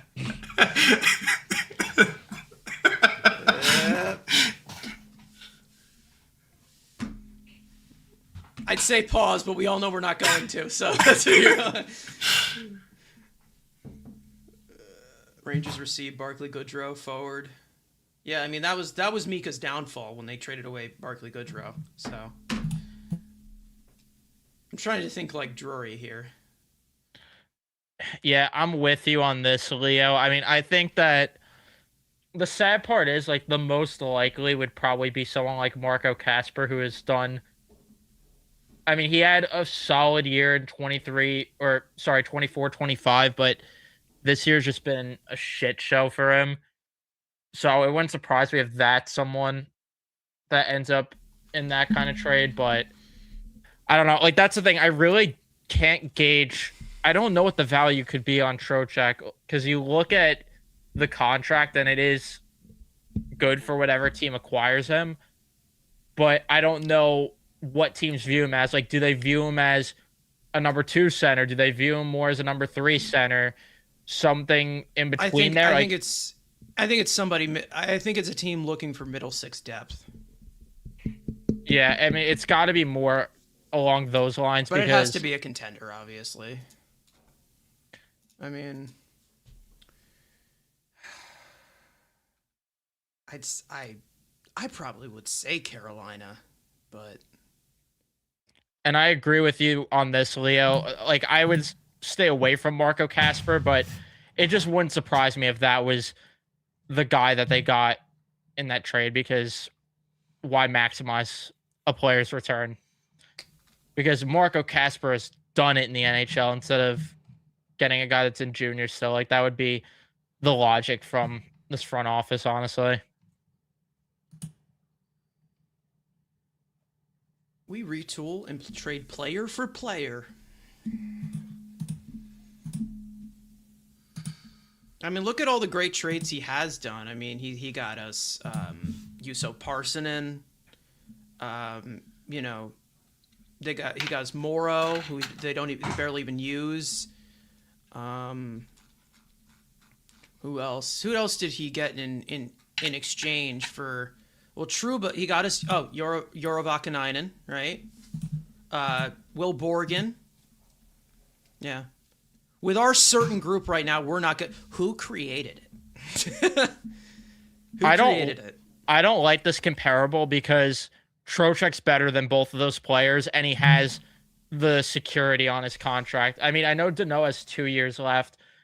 Marchment's a UFA, so I don't agree with this comparison, to be honest with you. I mean, look at what the Islanders gave up to get Pajot in that sign and trade a few years ago. I think that's more. of return comparable, and even then, Trocheck's better than him. Trocheck would be the best center on the market as well if he got moved. He has the most attractive contract probably out of. The thing is, I mean, hold on. I mean, how many middle 6 years does he have left? You know what I mean? Like he's 32 right now. It's probably like 2 more years. He's what is a free agent after 29? Yeah. Yeah, after 29. And this sounds like satire, but I promise you it's not. It's just the way GMs think. There is going to be value to the fact that he's on the Olympic roster. Like it's just the way NHL GMs think. You know who's also on the Olympic roster? Yeah, I do. Yeah.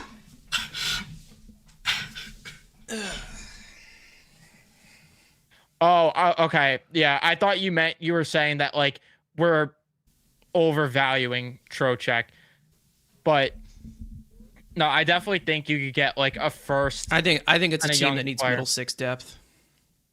That's what I think. That's who's going to go after him. There's a lot of contenders that need a second or third line center. I mean, Carolina to me still just makes the most sense in terms of like the fit, because obviously he's played there before too. It's just, again, I don't know what you would get from. I mean, Carolina. Trocheck is no Alex Wenberg, third line center, but he's pretty damn close. To be honest with you, if Adam Fox needs knee surgery, he should be getting it now, Yeah. and he should just be shut down for the season. What do I feel like years to come we're gonna hear like that, like Drury denied knee surgery for Fox or something? Like I feel like there's something that hasn't been told about some of these guys playing. So then he really is Kevin Adams at that point, because Adams did the same shit to Eichel with his neck. That's right. See, it's so long gone. It's so long gone with Eichel. Like I see him like in Vegas now. Like I keep forgetting he was even part of Kevin Adams' brigade of hell.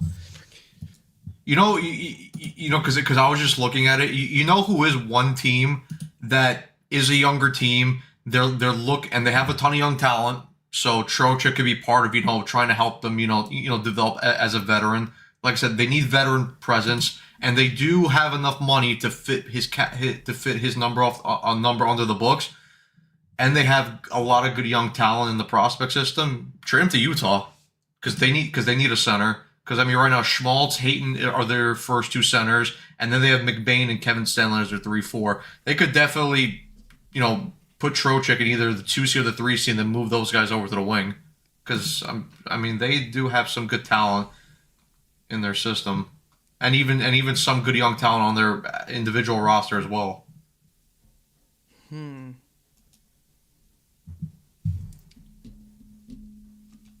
Watch is just going to be Florida to just make this fucking trade. Like, it's just always them. I mean, they don't have a first-round pick, though, until 2028, which doesn't fit this window because we got to do a retool. Again, you're looking at somebody who can help help kids take that next step on that, like a young team. I mean, actually, you know what's going to happen? Drury's going to get our second round pick back this year that we gave them when we traded them Patrick Nemeth. Here's an idea here, and I may be a little stupid here. Hold on. Stupid as stupid does, I guess, at this point when you're talking about the Rangers.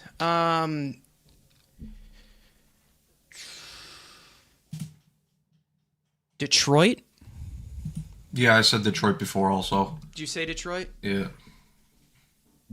Because, like, you can move Andrew Kopp out of that. What is it? He's their second line center? Yeah.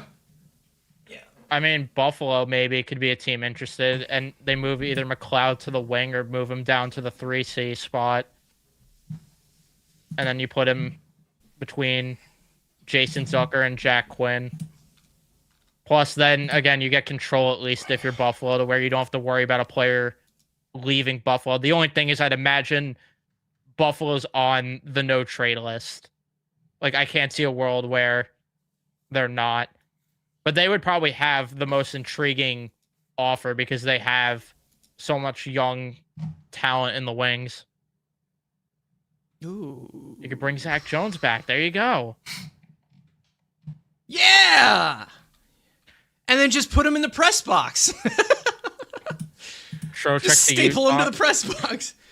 Trocheck to Again. Utah for Aginla. Drury loves Bloodlines. Thank you for the $5, Shea Lewis. And Utah would make sense. Yeah, I don't think they're giving up Aginla, but If you're talking Yeah. about Detroit, I just know it's gonna be like Ben Sherratt or some shit in return or something. No, Justin Hall. Justin Hall, that's another one. see, this is the sad part too. Like, we can't even seriously make trade packages Yeah, because 'cause they're Chris gonna Drury's just fumble gonna this. fuck it up either way. He's gonna He's fuck gonna it fuck up. it up. Yeah, it's like I'm trying to think as to like what type of like middling physical over skill player this guy would salvate over. That's Well, why. remember- This is all he wants. That's Oh why no, but according to his letter, he wants young, skilled, fast. Yeah, right. and this is why, talking about like Trocheck to Detroit, like the prospect I would expect is a guy like Marco Casper, like an underwhelming return in that regard. Meanwhile, yeah, Brock Nelson got a first in Cal Ritchie, which obviously Nelson's the better player, but the difference is, again, Trocheck already has that security. So, I don't know, but again, I think we're just going to be underwhelmed no matter what with the return on most of these guys, especially with Panarin, because again, you had to say publicly, we're not extending Panarin. Come trade for him. Let's It's see. the Brody Van Wagenen, come and get us. Come and get us. Bro just he put on the mic. He went on the mic. He said, "Hey, who wants this fucking piece of shit?" Take it. Winnipeg.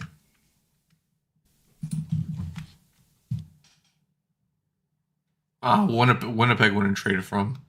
Yeah, no, they're at Don't the they bottom have, of the standings right now. Oh no, not Winnipeg.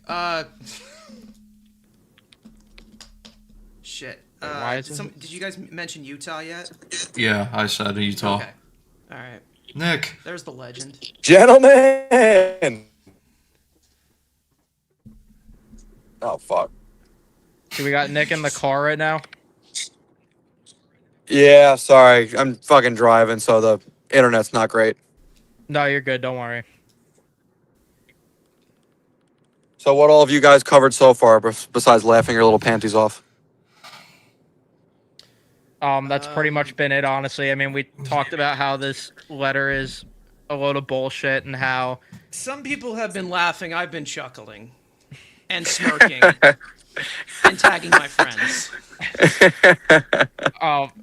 we've been talking about how it's stupid that they're basically saying, yeah, we're going to keep the core around minus Panarin. It's stupid that you're publicly saying, yeah, we're not extending Panarin. We're going to trade him.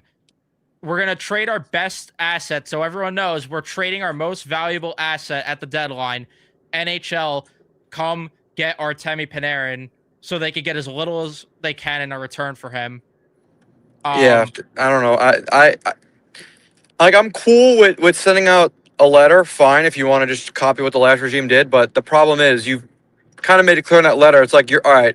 We're gonna press pause for fucking 3 months, and then we're gonna play pretend with this roster again by only moving one guy. Well, they do love to play pretend. Yeah, dude, no fucking kidding, dude. We're gonna play pause. We're gonna go to Party City for Halloween, and we're gonna pick out some discount shit. So I'm gonna sit here and play dress up for another fucking 12 months. Like this team's gonna be anything different than what it actually is. You can't change what this team is as hard as you try. It's impossible. They suck, and they're only getting older.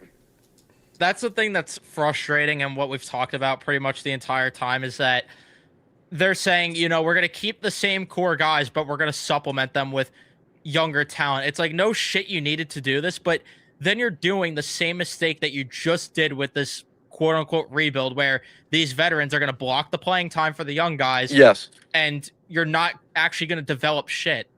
Yeah. Plus, There's Purstory's nothing not going developed. to actually draft talented players because in his 5 years, 6 years here, we've seen it. The leading point scorer of guys he's drafted is Noah Laba with like 10 points. Yeah, that much is clear. But also, too, I want to get inside of Drury's mind here, or maybe I don't because I might just fucking Nerf gun myself. But I want to know what the hell he actually considers the core of this team to be. Like, what is Drury's idea of the core? Like, who is obviously JT Miller because they play pretend together. But Fox, Shesterkin, but who else? Like, who does he define as his core? Like, who does he see as the guys for the next 12 months of playing pretend? Well, I mean, he just gave Gavrikov a 7x7 extent. Yeah, all right, signing, fair play. You also can't move that guy because I'm pretty sure he's got a full no move, and there's no way he's waving after taking a discount to come here. But what is even his idea of a core? What the fuck does a core look like? A bunch of guys that maybe try hard once or twice a game. And the core, that's it. The core is a bunch of guys that scream, "Yeah!" Yeah. The core is what it is right now, which is a group full of losers who are only going to get older. That's all it is. I mean, yeah. I don't know what the Rangers' average age is, but I'd venture to say it's in the older half of the league. Oh yeah, they're definitely up there. You know what's so sad about this? Even if you want to talk about the core, like I know for damn sure that Drury's like, I see the core of this team. I see Braden Schneider in there. I would fuck. I know hope damn not. well. I know damn well he believes that he is a core member. It's like what this comment's saying. The same core that can't win with their fourth different coach now. He's saying those Yeah. guys could do it as they get older. We just need to supplement them with young talent. Right. Meat and potatoes, folks. Meat and potatoes. Hit the buffet. The buffet. I mean, honestly, too, what sucks is like if we were a winning team, which we're not, but if we were a winning team, you have the coach you want. The problem is you're not a winning team. You haven't been a winning team in a while. Yeah, that's just the biggest problem with it. It's like that's also what we talked about all stream, that they were late to the party with everything. They were late to the party with this letter acknowledging they have a problem. Yep. And they should have done this last year, maybe even before that. They got JT Miller too late.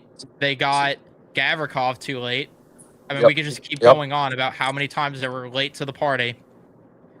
Yeah, They 100%. even got, We said it they even last got year. Some of these God. depth pieces, like what was it? Who is that guy? The hyphenated name. Abe We were talking Kubel. about Abba Kubel. Yeah, I liked Kubel years ago. Nick Bonino, who we was the- talked about years ago as being Nick like Bonino. a good fourth line center for the team. They got him too late.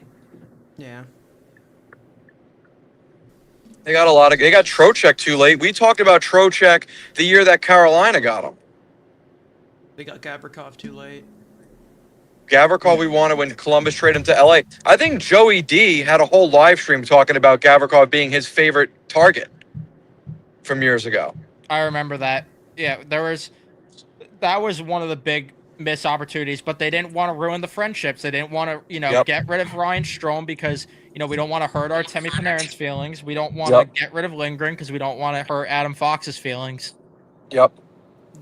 Traded. See, it's Kreider like too late. it's like Kiefer Sherwood. Why sign Kiefer Sherwood when he was an under the radar bottom six guy for Nashville? But Right. when he actually breaks out and has like multi 20-goal seasons for Vancouver, now let's throw a bag at him, or let's offer multiple first round picks for him.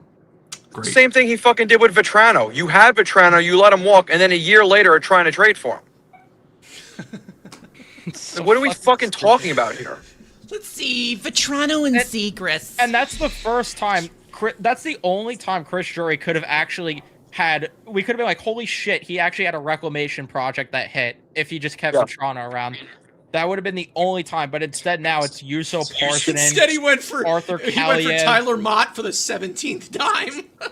Yeah, but even beyond that friggin' idiot cut Vatrano before he cut Kopp. They were trying to re-sign Kopp.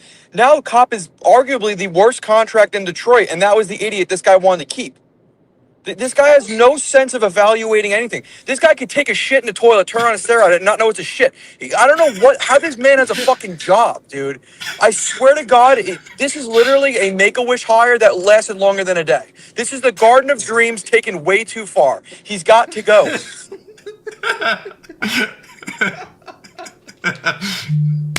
The Garden of Dreams taken way too far.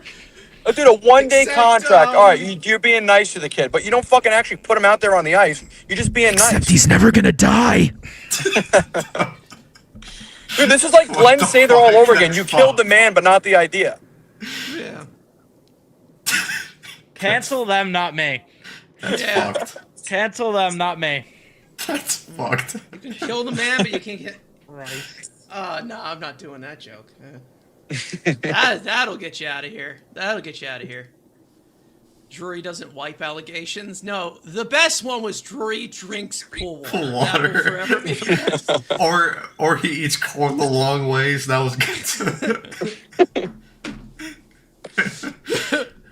He eats the veiny side of Snickers. That was the good one. Dude, chat was cooking that night, man. That was monumental. That was more monumental than anything the fucking Rangers have done in the last, 40 years. Dude, no joke. Unreal. Who the hell? I mean, there's nothing to do but laugh. I mean, this is they're in an awful situation. Panarin is the only asset they really have that they could move, or that we feel like they're going to move, because they're not smart enough to move Trocheck, Schneider, Borgen, Soucy, and all these guys. So, and they've absolutely pigeonholed themselves where they let everyone know that he's available, and the guy's got a full no movement clause. So he might just be like, you know what, fuck you. I'll only accept the trade to here, get nothing for me, and like it. I don't know. I also don't trust Drury to acquire futures, because the last time we trusted this guy to acquire futures for a player, he traded Buchnevich to St. Louis for Sammy Blais and a second-round pick. A second-round pick, mind you, that he ended up not even using. So do we even have faith in this guy, if he did clean house, to actually acquire the assets he needs? Or is he just going to acquire a bunch of guys he considers grinders that are going to, put in a winning culture like how Miller does? That's what we were talking about before, too. Like, even if they move Trocheck, like we were talking about, playing pretend, talking about if he goes to Detroit, the guy he'll get is like a Marco Casper and not even like a high-level prospect. No, right. I think you guys will like it. I've already started the hypothetical slideshow. I'm 4 players Drury in switched right to now. Milky Way? Yeah. We all know where the Milky Way is coming when Braden Schneider's in the building, baby.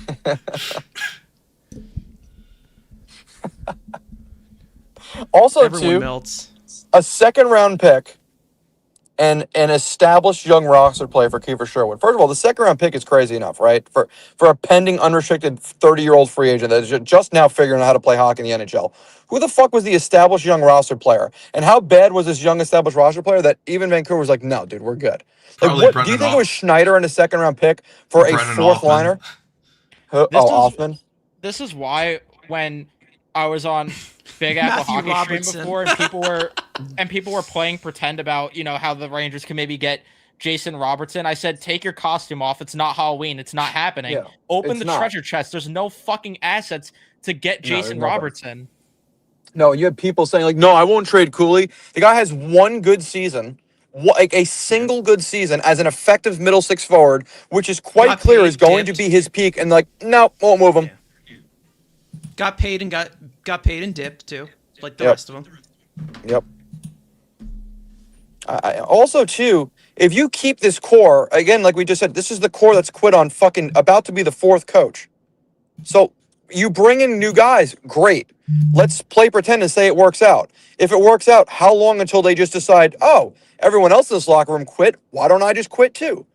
So what is the idea? What are you going to do? You're going to run into the same issue if you keep the core around. The entire organization, top to bottom, needs to be dismantled. This has nothing to. This is beyond the players on the ice. The issues are way beyond the players on the ice. The development staff is terrible. The hockey ops department is terrible. The scouting is god awful. We have one good draft, and it just so happens to be the draft that Laffy and Schneider in, who are two awful turnouts as it is right now. But you get Berard, Rempe, because people, I guess now, Garand, who is not even going to be given an opportunity because you have a fucking $11.5 million goaltender and God knows what else. It's like, I don't know. I don't see any part of this organization that's working. Even the commentary booth is struggling now. You don't even have a top 10 commentary booth anymore. There is nothing this organization is doing right. The top to bottom, it is awful. The janitors are fucking requesting trades. There is nothing left.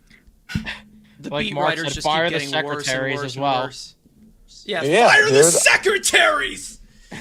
I mean, dude, I was looking on Twitter the other day. There was a guy in the pro shop, working just selling $30 fucking coasters because that's how much a coaster costs at the Garden. This place is a joke. And the people in the ticket booth, they're demanding out of here, dude. And it just doesn't make any sense. The organization, top to bottom, is a failure, and it sucks. You've been around for 100 years. You've got 4 Stanley Cups to show for it. 4. The Florida Panthers have been around for 30 years, and they've got half of your Stanley Cups in the past 2 years. Kaylee brought it up before that they have more letters since World War II than cups. Yeah, that's valid as hell, dude. And That's we another have thing. had You got it. 2 cups in fucking 80 years. The secretaries are planning their barbecue as I'm we happy speak. I held myself back on that joke. I'm happy I held myself back on that joke. We don't even have top 10 homeless people in Penn Station anymore. Yeah, dude. We've lost top 10 homeless people. Yeah, I'll say even the peddlers have taken a step back. Even they're like, dude, let's just fucking wait for the next game. Even the streakers suck, man. Even the streakers Yeah. can't do shit. We lost all the elite level rats. I mean, dude, people aren't even committing crimes outside the Garden Even anymore. the 'cause crime is just happening on the culture-changing ice. rats are They've completely gone! given up.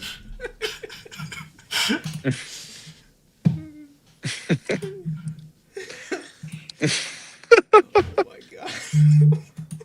It's so bad. Homeless people flee Penn Station when the Rangers play. They can't even get in. It's so Leave fucking us. expensive, dude. It's Yeah. so expensive. They just keep raising the prices, like, and all the fans are, "Ooh, they got their blue shirt on. Okay, Yep. all right. Yeah, look at our pretty new scoreboard, bro. We're giving up fucking 7 goals a night. Yeah, everyone look at our great scoreboard that we got. Oh wait, Have you half the seen- stadium have can't you see it seen because the fucking Yep. Chase Bridge exists. Right, yeah, that's Seen right. the- Forgot about have you that seen part. the pretty setting at the Winter Classic? It's so gorgeous. So pretty. No, but we're gonna have fucking 41 theme nights and lose at all 40 of them.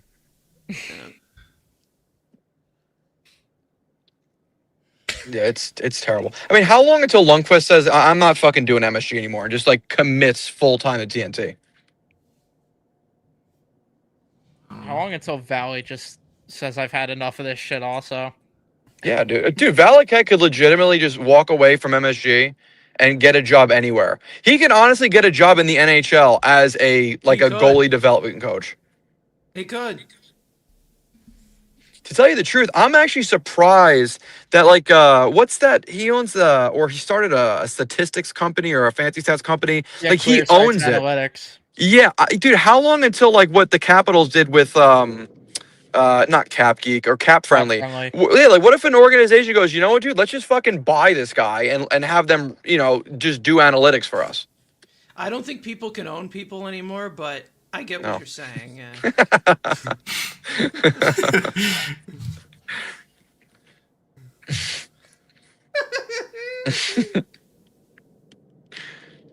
Oh my god. Fucking developmental staff is hilarious. Jet Ordmeyer and Tanner Glass.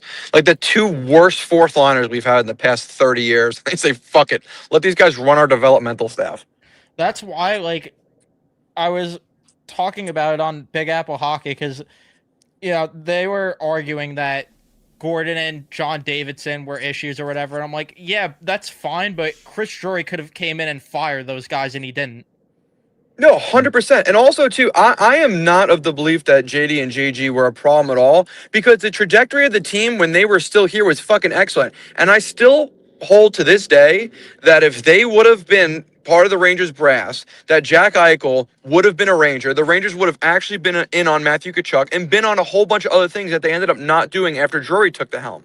For some reason, when Drury took the helm, the excitement of the New York Rangers making moves completely went away. When JD and JG were here, they were rumored to acquire literally everybody. It was only when Drury came here, it's like, oh, no, we only like hard-nosed Americans. We don't like foreigners or anybody else.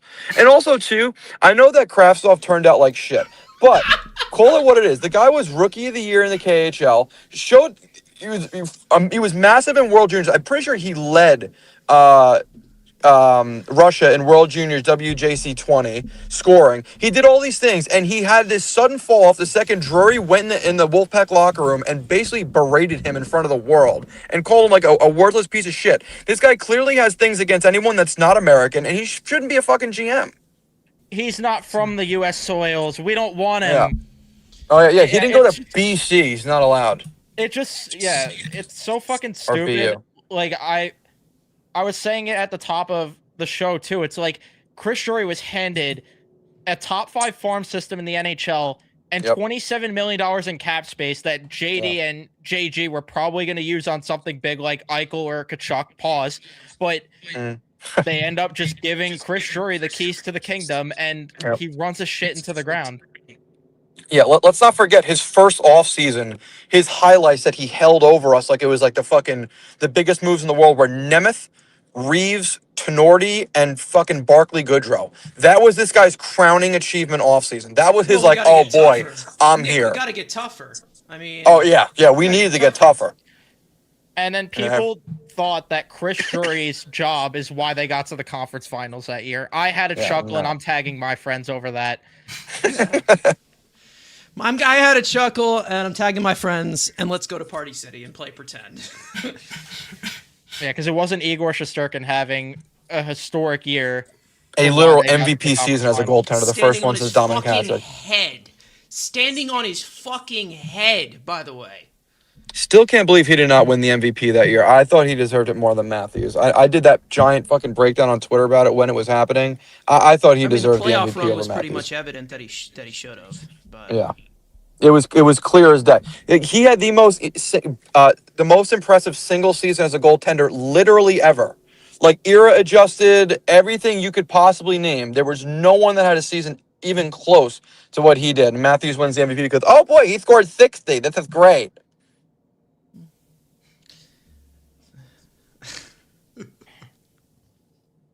This team's fucked. This team is just so fucked. Like, I don't even know. Yeah, you think it's bad now? Wait till they actually offload some fucking money, have a little bit of cap space this offseason, and give Kiefer Sherwood a 5x5 with a full no trade clause. With no full no move. Forget no trade. We go to men's league tournaments and give guys full no movement clauses. 5x5, I am willing to bet they're going to give him more money than that. Yeah, they might. They legit think he's a top 6 winger. They're going to give him to Zach Hyman. Yeah, they're playing pretend and think he is Zach Hyman. Just fucking crazy. I actually can't wait to see what mistakes they make in the offseason. With a wig. Yeah, Zach Hyman, but he hits a little bit more. This is just hilarious. But this is what the Rangers have done for eons. We're just the current generation of it. We just make sure we have good young talent that goes to waste, and then acquire everybody that's 35 plus, and just you just get them at the wrong time in their career, and just make sure that we never put ourselves in an opportunity to win. Just never. And when we do, we make sure we fucking blow it in the most epic way possible. I just wish that they let JD and JG see their vision through. Like the whole thing of judging them in general, just to me, you can't even do it. It's incomplete, their work that they were building here. They never got to see it through. They gave us. I talked about it in that video I made last week. They literally could not have done a better job They had 9 first-round picks in 4 or 5 years. And plus a bunch of seconds and thirds. They stocked the cupboards. And I'll be honest with you, outside of reaching for Kravtsov, which in hindsight, when you look at the guys picked after him, it really wasn't anything crazy. They didn't make any wrong moves. They drafted the guys you expected in the draft. Lafreniere was not an off-the-board pick. He was the guy number 1. There was no other choice. Capo Caco, when they drafted him, it was a 1A, 1B draft. There was legitimate consideration that he could have gone over Jack Hughes. There was times during the season where experts had Caco over Jack Hughes. Again, hindsight is 2020. But they did not make any bad picks. Nils Lundqvist, they got him later than he was projected. Braden Schneider was right. They got him right. They did not make any picks that were like head scratchers outside of moving up to get Kravtsov and Olaf Lindbaum. I mean, Lias was a problem. Like they should. No, Lias Andersson was a problem. But that was them making the dumb up. choice where they weren't in rebuild mode yet. They were like, oh, we just need to get a guy that can help us tomorrow. Yeah, that I don't know. With that though, like the whole thing was that they wanted Pedersen or Makar. They should have got more aggressive to trade up. I agree with that as well. I agree with that as well. The only thing I hold to that is that they weren't in rebuild mode yet. But it was a mistake at the time. It's a mistake now. But I think for some reason they were holding out hope that Lias Andersson was going to immediately step in and replace Stepan, which wasn't even fucking close. But outside of that, I really don't think they made any mistakes with the rebuild. Not to mention, dude, when they got Hayek and Howden, those are both at worst B-level prospects. They turned out like shit. They got Yegor Rykov for Grabner in a second-round pick. They got like a bunch of prospects too. They just blew every single one of them. We are a summer away from Schneider, Lafreniere, and Othman being gone, and there not being a single first-round pick left on this roster from the rebuild that is not even a decade old. It's barely half a decade old. Yeah, not even 9 years old. It's pathetic. And Alex saying in the chat, the situation is worse than when they released the letter the first time around. Mm-hmm. And like I said earlier, yeah, because at least back then you had young talent that you could sell yourself on to already start that rebuild. You already made that trade to get the pick that became Anderson. You got Tony DeAngelo. Yep. Again, say what you will about Jimmy Vesey, but you had Jimmy Vesey. Pavel Buchnevich was on the way. Like you had young talent to sell yourself on. But Chris Drury's trying to say, oh yeah, we want to, build with our young talent in our core. Like, again, is the young talent in the fucking room with us? Because where is it? Yeah, it's nowhere. And there's no way he's talking about Lafreniere. There's nobody with a straight face that's going to consider that. Like, even if you have that young talent, they're literally just going to die on the fourth line. They're going to sit in the fucking press box. Like, it doesn't even matter. You're not even going to develop them. You don't give a shit about their development. 100%. Right? Even if you bring them down to Hartford, like we were just saying earlier, like, Hartford is such a shit place to play right now. Yep. Like, where are these resources coming from? Trey Fix-Wolansky leads the Wolfpack in scoring. But we have young talent on the way, guys. Yep. Yeah.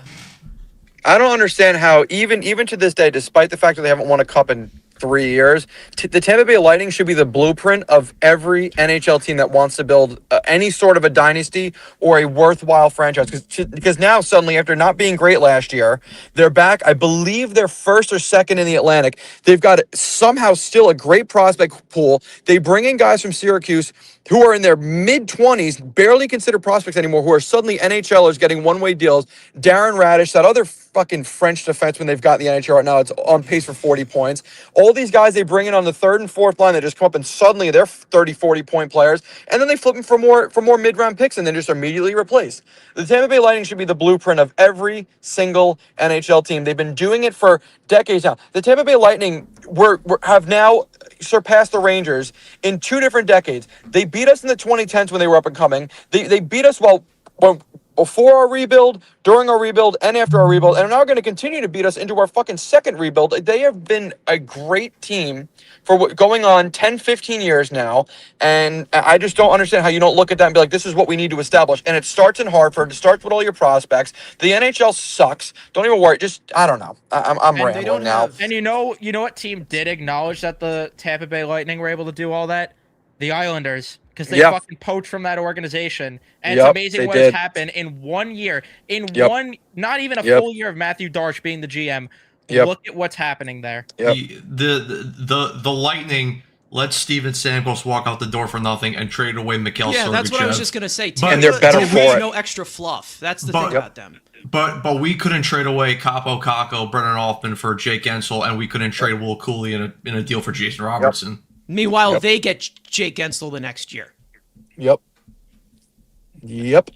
John Cooper's been the coach. Is he the longest tenured coach in the NHL now, by the way, John Cooper? Yeah, he Yeah, is. John Cooper. Yeah. So again, so this is like another thing too. Like the guy's they've had an establishment in this organization for over a decade now, and it just works. They lose Steve Yzerman, who everyone considered the best GM in the league. They get better. They lose Steven Stamkos, their longtime captain, all-time franchise leading point and goal scorer. They get better. They trade Mikhail Sergachev, arguably their number 2 defenseman. Not even an argument. He was their number 2 defenseman. They get better. Like they just always find ways to get better. People want to be there. Their players love it there. They're a pipeline. You don't talk about They that are with the a Rangers. Pipeline. They're Yeah. a pipeline. They really are. But outside of like the occasional, middle-aged Russian, you never hear about players saying, "Oh yeah, I want to play for the Rangers." Maybe back in the day when Eric Stahl wanted to be here and St. Louis wanted to be here, fine. But outside of them, you don't hear about players like, "Yeah, I would love to play for the Rangers." Who the fuck would want to be part of this organization right now? They're clearly on a downward spiral. They've got no money. They've got no future. They literally have nothing to look forward to outside of a real I still. He's healthy, and Shesterkin's a top 3 goalie, top 5 goalie. But outside of that, what do you have? If you were a free agent and every single team in the NHL offered you the same amount of money, right? Ignore taxes, but the same amount of money. The New York Rangers are not in your top 10, probably not even your top 20 right now. No, there's no way. They're on my no trade list. If I have no trade They're list. on my don't They're draft at the list. top of it. If I'm going Yeah, into the they're- draft, they're on my don't draft list. Yeah, no kidding. Don't draft. But Don't draft. I'll whole- literally. the whole I'll point develop- that I was bringing up before, and like I had people telling me to shut up because the Rangers will never do it, and it's why they'll never win. You have to go through a rebuild. Not all rebuilds are successes, but you have to do it. Every Yeah. team that wins a cup has rebuilt at some point. Yeah. You don't get a Barkov through free agency. You don't get a McKinnon through free agency. It just doesn't happen. You're playing pretend if you think it does. Yeah. Tampa Bay Closest went thing through. you get Tampa is Bay about had Artemi St. Louis and Panarin, Le Cavalier, the 2 best players they ever had. And they got the first round pick and got Steven Stamkos and had a decade of runs with him. The best thing you get is an Artemi Panarin, who, Right. again, by luck they got him. He wanted to play for us. Yep. Everyone expected him to go to the Islanders, right? I mean, Or Florida. Or or Colorado. Florida too. Or Colorado. Like there was plenty, and he chose to come over here, and we already know that he's what a middle 6 winger in the playoffs at best. Yeah, his he's playoff he production can't is be a fucking focal terrible. point. Anyone who defends what you have gotten from Artemi Panarin, I'm sorry, you need to get a grip. You really do. Yeah. Especially he's 34 now. His value Yeah. diminishes by the day.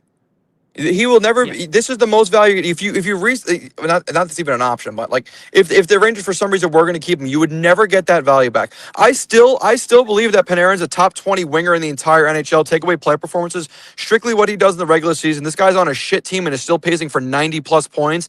What he's doing is still crazy, and teams find value in that, and the Rangers will get value for that. But you've got to cut ties. You've got to cut ties fast, and you better pray to God that he does not use that no movement clause against you and is willing to go to multiple different places.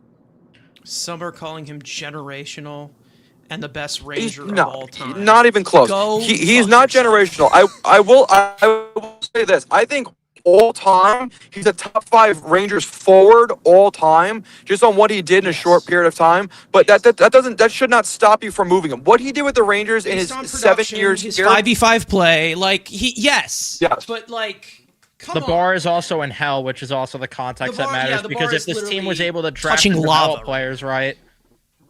Yeah. Thank you for the $2, by the way, Jay 100%. Lewis, And Robert. that's another Thomas. thing with Panarin. It's There you go. not his fault. Panarin's not at fault for anything that happened to this organization. He's not. By this time, Bernier and I Kakko, we still fully don't like expected him, by this though. time they would have I'm still not a completely fan. taken the helm that Panarin at 34 still holds. He's contributed.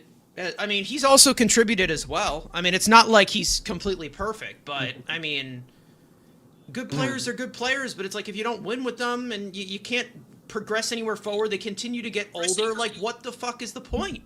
Right. Yeah, I agree Jay with Lewis that. saying Robert Thomas rumored to be available. I don't see a world he'd waive his no trade clause to come here, I'd and be I don't even know shocked. what they'd give up to get him. So I could be wrong, but I don't believe Robert Thomas has any trade protection yet because he's not 26.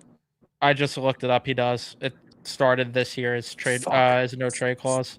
Panarin's That sucks. I would love Panarin's him, not but a to leader. tell you the truth, there's no shot in hell that Rangers have the assets to get Robert Thomas. You could offer them every future you have, and they'd still tell you to kick rocks.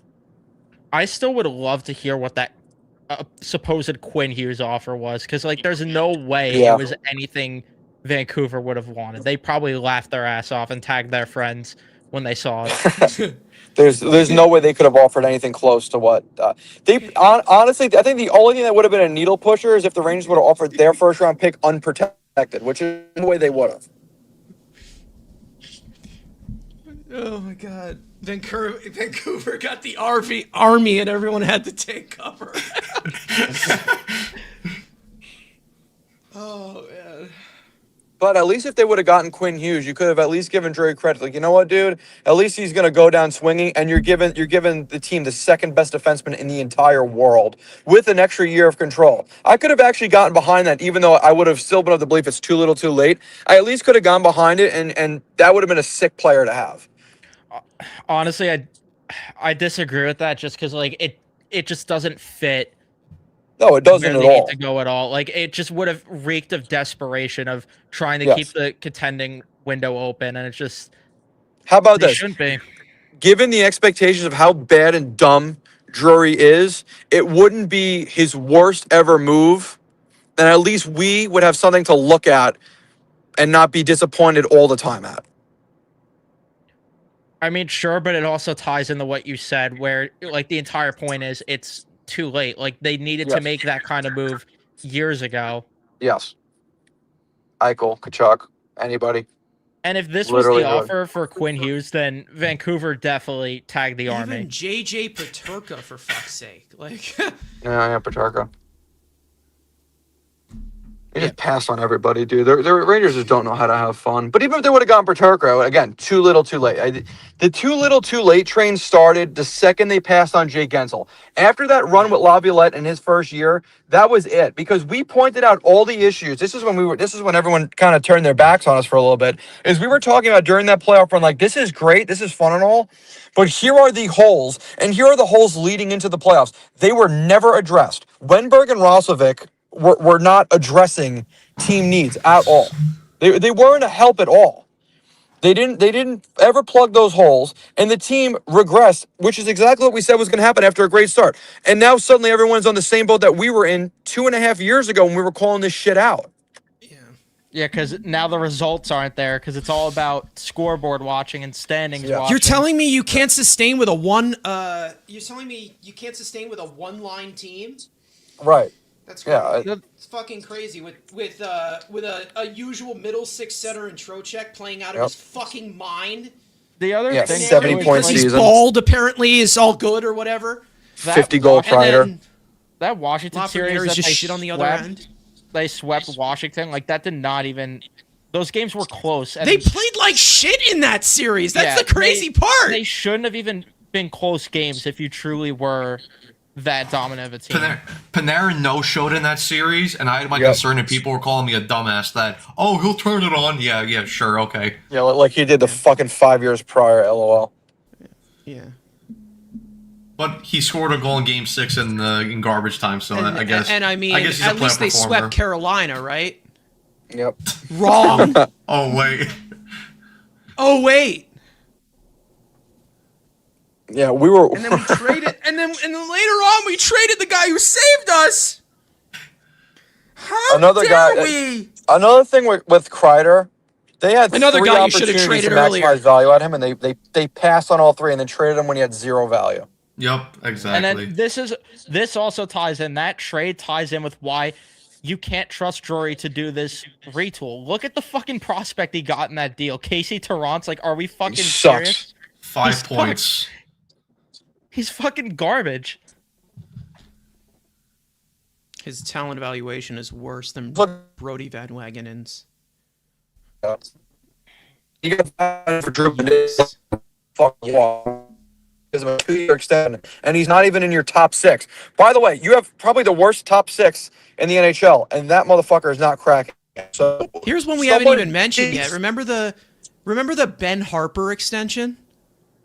Oh my lord. Remember that? Yeah. Remember Chad Should have let that guy Ruedel? retire. Of all rentals, Ruedel. Chad Ruedel was the only one he extended up until Will Borgen last year. Remember that? The Wheeler experiment. Oh my fucking god. Blake Wheeler. Man, this guy He was just sucks at friends with Also, too, in parts, like, we were talking shit like, dude, Drury's cutting off his internet. What the fuck are you talking about? You More completely than- lagged well, out actually, there. it's pretty good value for a number 6 defenseman to give him more than his qualifying offer and an extra year. Oh, and Yuso Parson, oh, you could just bury him in the minors. He's good. He sucks in the minors too. He's not even playing. He's hurt. He sucks. Vakanainen sucks. All these guys suck. And for some reason, people are like, no, why not? It's good to have. Why is it good to have? You're giving that guy a raise for being your worst defenseman last year, and you're giving him an extra year.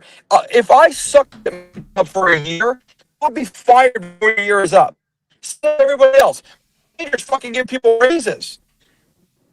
The point you made was so funny because it's just like the shit that I got for saying, because people would be like, oh, well, you know, it's fine. They're giving these guys extension, their depth. And worst case, you could bury them in the minors. If you're talking about needing to bury them in Hartford, it's probably not good depth then. You're probably Yeah. extending some shit players. Leo commenting Rangers second round 100%. pick since 2021. The Red Wings got that pick. Adam Sakura, the Blackhawks got a pick. The Yep. Kraken got a pick. Malcolm Yep. Spence, Utah got a pick. The Penguins got a pick. Who There's has There's a Adam lot of Sakura. lightning right now. Get ready to ride it. Does Vancouver still have the first we traded for Miller? No, that was last year. Yeah. No. Thankfully, they freaking gave that pick Yeah, they up sent last they year. sent it to Pittsburgh so it could bite us in the ass for the next 10 years. Yeah. So you can Teddy Bluger our ass. Yeah. But yeah, thank God we didn't trade back into the first round last year. We just let all these fucking guys. Who is the guy that who is that short the short forward? Damn. The right winger we wanted. The guy was fast as hell, great shot. Oh, and that it's at a Gabe Perreault. Yeah, no, I'm talking about this Oh, past the- draft oh, when the- we wanted the Rangers oh. to trade into the first round. I think he went 30th. Oh, hold on, wait. Let me look him up. I mean, I remember us begging for Kivi Haru at one point. Oliver Yep. Moore, I remember. Yep. It was Colin Potter, right? No, not Potter. It wasn't Potter. I It thought I was wasn't. gonna make a Harry Potter joke. It wasn't Fiddle Me This. It was damn, dude. Oh, Cooter, right? No, yeah. I wanted to touch the Cooter, but no, it wasn't him either. It was someone later, dude. I think this guy went number 30. No, it wasn't 30 because that was That was Ravensburg. No, yeah, definitely not him, dude. I think he was 5'8". He was a forward, goal scorer, like a sick goal scorer. Fuck, dude. Was he a second round pick? Like He might have dropped into the second Murtaugh? round. Jack Murtaugh? I remember we talked No, about him a bit. not Um, Murtaugh. Oh wait, hold on. I think I know. I think he dropped to the third round. The guy that we're talking about. There was someone that dropped into the third round, but damn, dude, I don't want to click off of the stream and go search it right now because it'll boot me from the stream because I'm on my phone. Fuck, dude, the guy was projected to go like mid first round, but he dropped.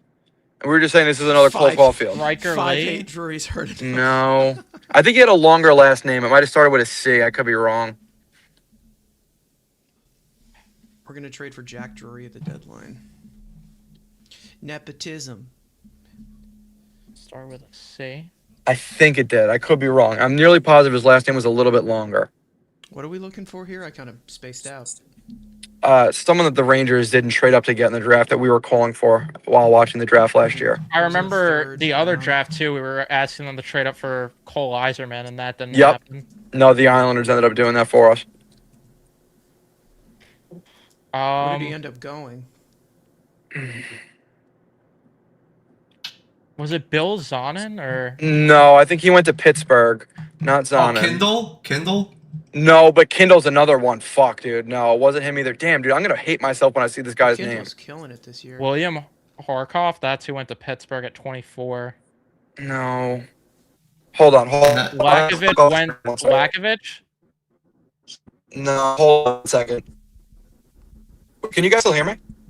Yeah. Serrato. Oh, word. Okay, hold on. I'll tell you. I'm gonna see this guy's name and you'll be like, oh, okay. Reshny. We talked about so many players in that.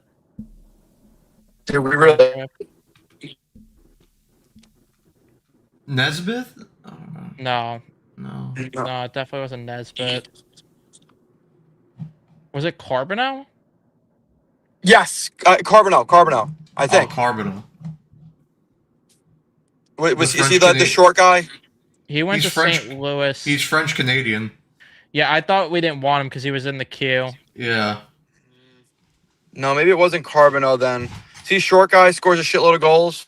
No, it's not Carbonell. Not Justin Carbonell. No. Cole McKinney. That it might have been Cole McKinney, right? No, this guy had a funny name. Hold on. I'm looking for it. We're running out of fucking names. Where did Yeah, where we did all he- running out of Romero? names. Hold on. Was it third round or second round? I thought it was second round. Or first round. Drops second round. This shit's gonna fucking piss me off, dude. I'm about to fucking throw my phone. I hate forgetting names. Should have never deleted that fucking sheet. LJ Mooney. That's a funny They're name, saying but in the no. chat. Fiddle me. Maybe this, it was Batman. Mooney. Oh, Mooney. Yes, he was one of them, but it's not the player I'm thinking of. But we did talk about wanting LJ Mooney because he went in the second round, I believe, right? Or he went later No, than that. He might have been went like in the third or fourth. fourth. He went in the fourth. He went in the fourth round.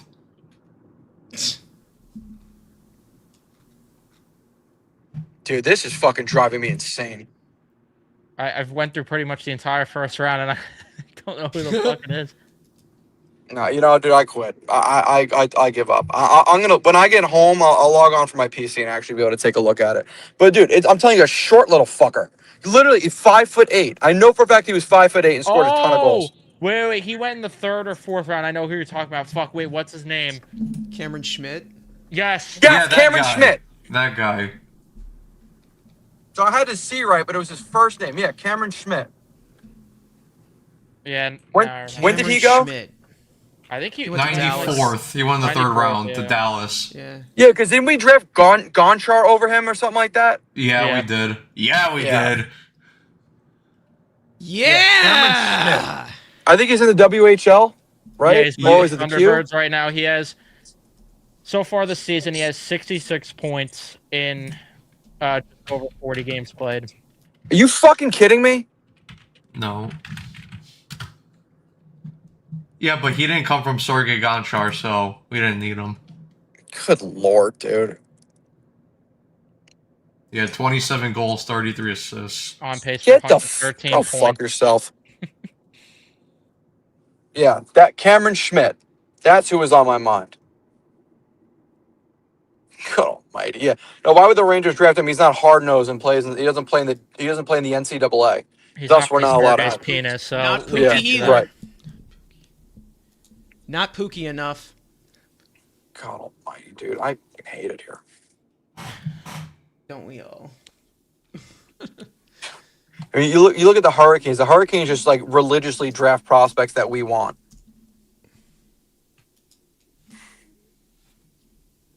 Fuckers. Then they trade all of them for Jake Gensel. On pace for 51 goals, 62 assists, 113 points. Sick. No, I'd rather fucking Artyom Gonchar, who's probably not even on pace to be a half a point a game. I forgot who it was because I was looking through the farm system the other day. Let me try to find it. There.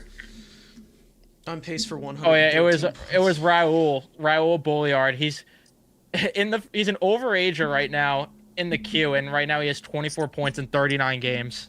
Dude, that guy fucking sucks. And when did we draft his dumbass? The fourth round? Yeah, something like that. Dude, why? Why? Why would you draft anybody from the QMJHL? Did you not learn your lesson already? Rico and Raul. God almighty, dude. Yeah, I forgot about fucking Rico, dude. What the hell is he doing? Isn't he in like Austria or some shit? Probably not doing a damn thing. I heard he was going to like school there. Yeah, well, dude, stay in school. Do us Art a fucking school? favor. To paint. Fucking He's going to Rico art and Raul. school?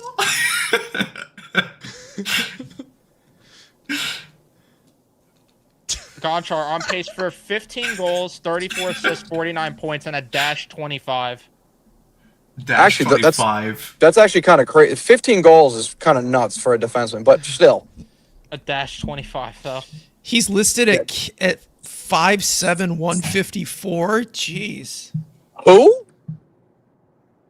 Cameron. Gonchar?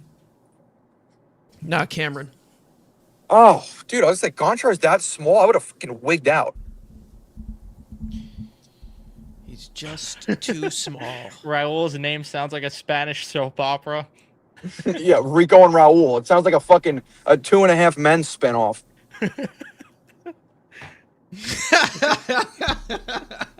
Rico and Raul, two fucking idiots. I mean, why does anybody let Drury even in the building in draft day slash his fucking tires, dude? Tell him to stay home. Take a sick day. Dude, what scout in their right mind would look at a player in the QMJHL who's somehow not a point a game and literally the entire league is a point a game and say, fucking use a 4th round pick on him stat? I remember when they made that pick too. You were just like, he's a fucking overager in a league where they'll take you if you can hold a hockey stick. Dude, dude, you don't even have to know how to backskate to play in the QMJHL. You just need to score every dude, what are we talking about here? That is a 4th, and he's still not a point a game player. He fucking sucks. And you put a 4th pick on him for what? Shits and giggles? You fucking lose in fantasy football? How does that even happen? Someone said heated rivalry Latino edition.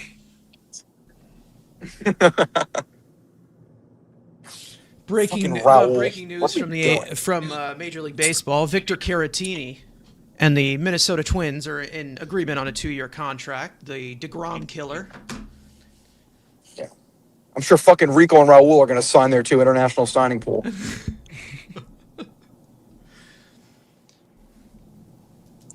So you're telling me he's got how many points in the QMJHL right now? He has or is it 24 and 39 games played? Dude, they wouldn't even fucking let him in the men's league when he gets out of the queue. What are we talking about? Jesus fucking Christ, dude.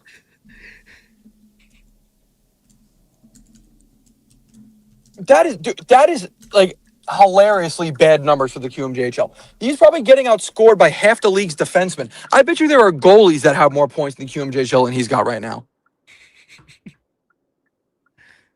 But no, 4th round pick, please. Let's see, what other do they have any other in the queue right now? No, If they do, just shoot him.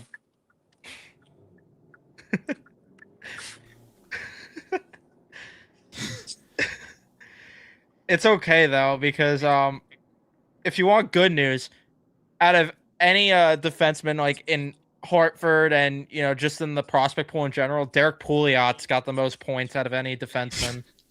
He was an 8th overall pick. I'd fucking outside hope of so. Gonchar, outside of Gonchar. Good lord. Hey, at least Laurie Painiemi has 27 points in the SHL. All right, that's right. Yeah, I guess he still belongs to us. That dude's never coming back. Are you fucking crazy? That guy had back-to-back like decent years in Hartford. Got better in the second year. Like, yeah, no, we're not going to give you a shot. We got some other guys that we fucking like. Go ahead, let's sign Trey Fix-Wolanski. The guys might as well be in a fucking retirement home. I wish I could make the joke I want to right now, but I just can't make it about him. Yeah, just you guys wait. When Vinny Lettieri comes back, you're all gonna be sitting there laughing. That's what we need in our life. I mean, the other good news though, I mean, EJ Emery's got 5 points in the NCAA. I mean, yeah, nice, fucking jackass.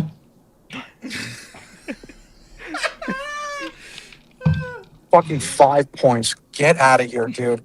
Send him with Rico and Raul. Get them the fuck out of here, dude. The guy didn't even make Team USA after his draft year and got a pity invite in his second ripping try. apart. I need to. I need. Nick, I need a part 2 of you just ripping apart the entire prospect pool of the Rangers. Well, dude, it doesn't help that I'm driving right now, so my filter is already gone. Like, I'm already distracted enough. Fucking eat. Oh, yeah, let's draft the next Keandre Miller, the guy we couldn't fucking rate to get rid of. Let's just draft what we think is going to be him, but somehow worse. I mean, if you get it, nah, never mind. The fact 5 that points in the NCAA. Get lost, dude. Dude, the guy got a pity invite. They felt bad for him and got a pity invite to play in World Juniors this year, and they sucked. No one was talking about World Juniors this year. Nobody. Usually that is Cam. This is the.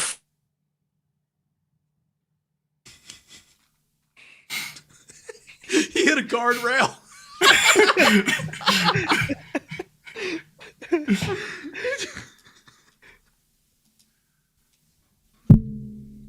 Drury sniped him.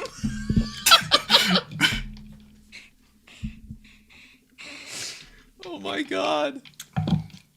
I was gonna say, just to build on it, Justin Dowling outscoring Brennan Othman in the AHL.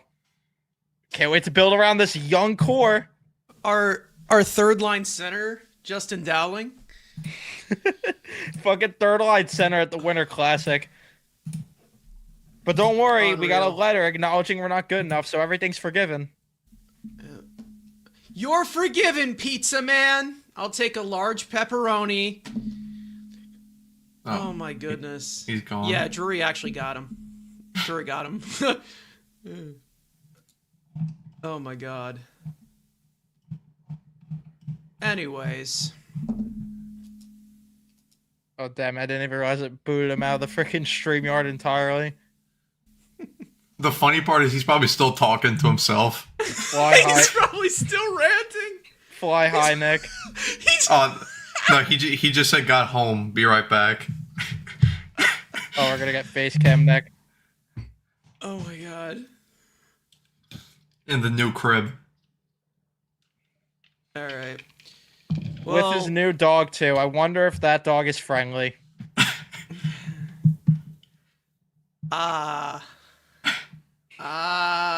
Friendly. Wonder what shirt he's got on.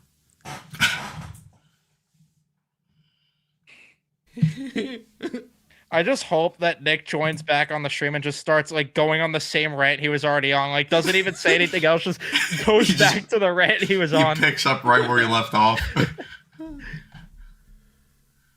Oh my god. Anyways, I have to depart, unfortunately. Gentlemen, it's always a pleasure. Chat, it's always a pleasure. If you don't want to watch the Rangers and you're a Mets fan, come on over to Mets Weekly. We rant just like this. We make jokes. All right? Either Especially way. Andrew. You guys would love Andrew. Yeah, you guys would love Andrew. Andrew's probably baking a cake right now anyway, so. Yep. Jesus Christ. Either way, it's a pleasure, of course. Let me know when the letter 3.0 comes out, and Probably we'll only got dissect 5 it. years until then. We'll dissect it as professional as we did today, and definitely not insult anyone whatsoever. Yeah.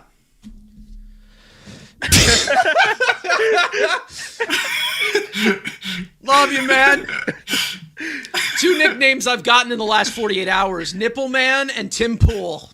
I'll take you to the grave, folks. I'll see ya. Oh my god. See you, Carson. Oh my god. Nipple man. We need Unreal. Phil DiGiuseppe and this team will do this. Yeah. I love everyone being in on the yeah joke. I'm waiting for Nick to join back. Like I feel like I can't even keep talking about the farm system until Nick is back. Drury's gonna be behind him when this camera's on.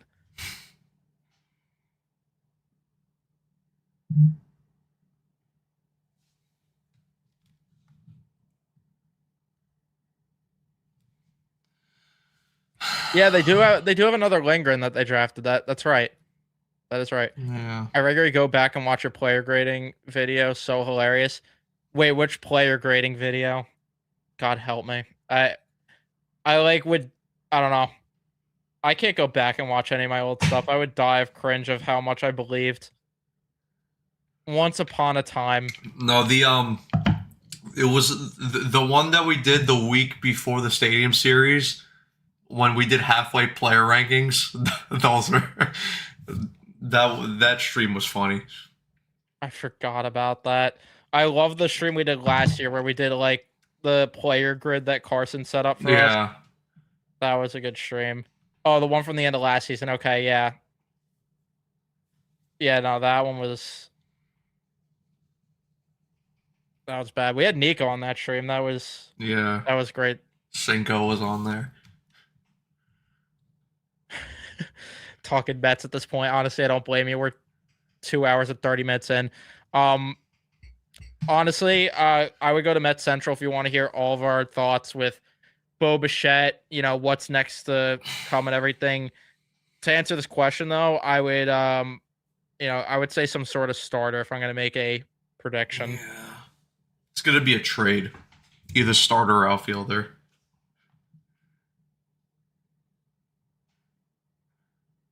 Yeah, Trouba in the freaking negative of the chart.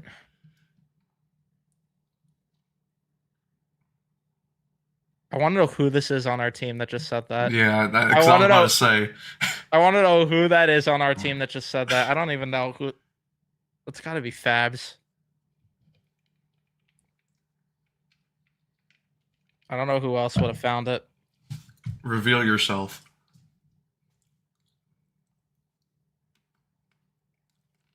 How are we doing in general? I'm pretty good. Yeah, for the most part, but it's it fucking sucks being the type to what's it called? It sucks being the type to care so much about my teams to where this is what it is. How bad the Rangers? Well, I don't think the Rangers play tonight, so which is thankfully they play tomorrow. So another loss against the Flyers. Is that actually Ken though? I don't know. I don't know if it's someone like trolling or some shit as Ken. I don't know. We're not gonna find out who the fuck it actually is on our team. I remember when C-Jets used to post reaction videos to Rangers overtime games, he'd always get pissed off at Derek Stepan skating away for the offensive zone. That was so funny when we did we were just watching random games at the Airbnb and we just recorded the overtime and counted every time there was a step on. Thank you for the $5, Jay Lewis. Can't wait until Panarin and or Trocheck get dealt at the trade deadline at 258 because they get a low return. Jory waits the last minute. Yes, and because he had to reveal to the public, we're moving Artemi Panarin. We're moving him. Rate Ken Kim shot 1 to 10. That fucking hurt. His foot still hurts. Well, his shot went off Evan's foot and ricocheted off my head. So my foot still fucking hurts. If and that answers the question enough. And then on top of that, we shot like 38 of those pink balls and orange balls. Every single slap shot. Are we finally free from well, I mean, I was free from expectation after they lost to Florida because I knew that this team was going nowhere. But, I mean, yeah, if anyone hasn't lost expectation, then I think now's the time to do it. Deep down, too, I was saying to Justin, I'm just like, this guy Ken just fucking puts me in jail every time. Like, I can't even freaking lie about it. Are we finally free of expectations? Yeah. I mean, we've honestly been for a bit, but now I'm really at a point where I just, not that it's anything new, but I really don't give a fuck what happens until Drury's gone. Really just do not care.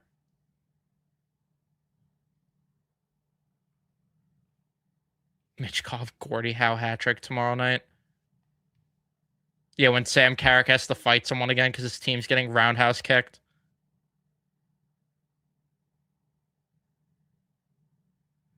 Zegras, Michigan tomorrow. Just wait. Yeah, I should put money on that tomorrow. Let's see. What are the lines? Do I think? Honestly, yeah, that's pretty good value there.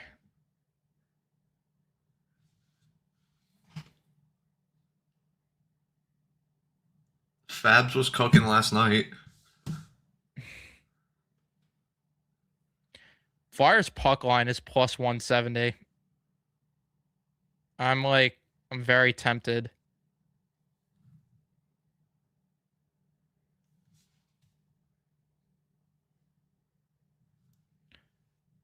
Owen Tippett getting 8 points.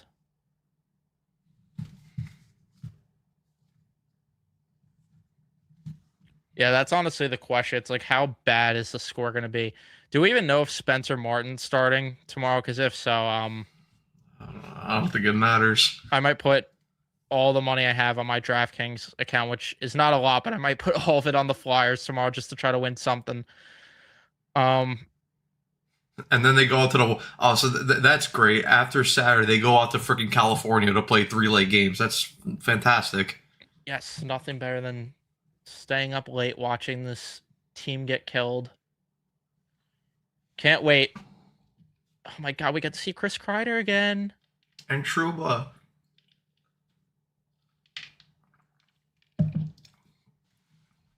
And then we'll see a real number 1 overall pick play. This is a good question. If we had to guess who stays, that should go.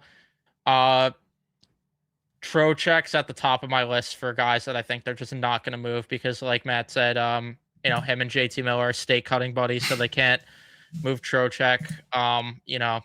They probably share a dog. Hopefully they don't do what Andrew does to his dogs, but outside of that,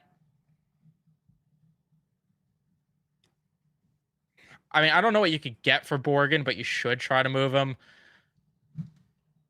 Yeah, I mean the only thing about Borgen is because it's not a full. It's a full no trade this year, but then it becomes a 15 team next year, then a 12, then a 10 the year after that, and then 6, and then the final year of his contract, he has no trade protection. Should have never had trade protection to begin with in the first place, but that's Chris Drury for you. Should have never even signed them to the extension, but. How much you want to bet Mika oversleeps on Monday? They put out a memo. They want to trade my friends. I don't want to go to work. Oh no, because Monday, that's right. Monday they play Anaheim. So also true. Chrissy Poo. Party at Chrissy Poo's.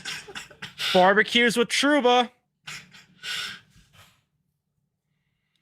Nice warm SoCal, a nice barbecue there at Trouba's place. There you go. We're gonna get the band back together, have the barbecue 2.0. Maybe Barclay Goodrow will make the trip down the coast for the day. Get the whole band back together.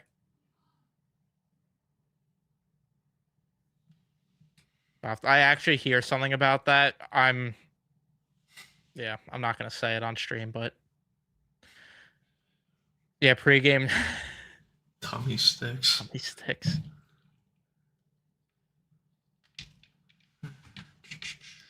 But just to answer that question from before, I think Trocheck's the guy that they need to move, but they won't. Outside of that, they should move Laugh. Will they do it? Probably not. Schneider. I agree with that comment. Show talk lover. I definitely agree there. Double date with round of applause to the referees, everybody. Double date with Mika, Kreider, JT, and Troch. How cute. How cute will that be? Friendly. As an Islander fan, I feel sorry for you guys, and I'm surprised. I thought you guys were going to be a powerhouse. When they went through the rebuild, thought so too. Oh, I remember all those YouTube videos. The Rangers, are they the next dynasty? Yeah, it was them and the Kings just for none of them to do anything. Just for no finals appearances from both teams combined. Who's going that should stay?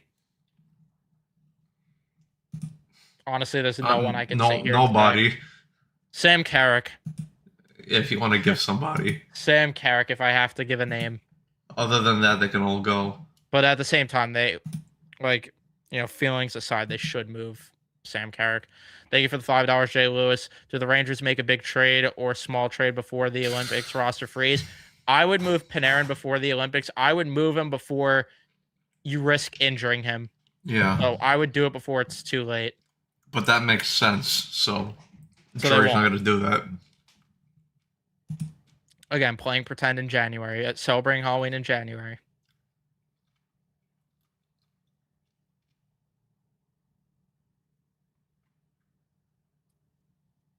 Oh, There he is. sorry, I pulled into my. No. Pulled into. Oh, can you hear me? Oh, what the fuck? Hold on. Does it sound like shit? No, Oh, we you're can good. hear you. Oh, there it is.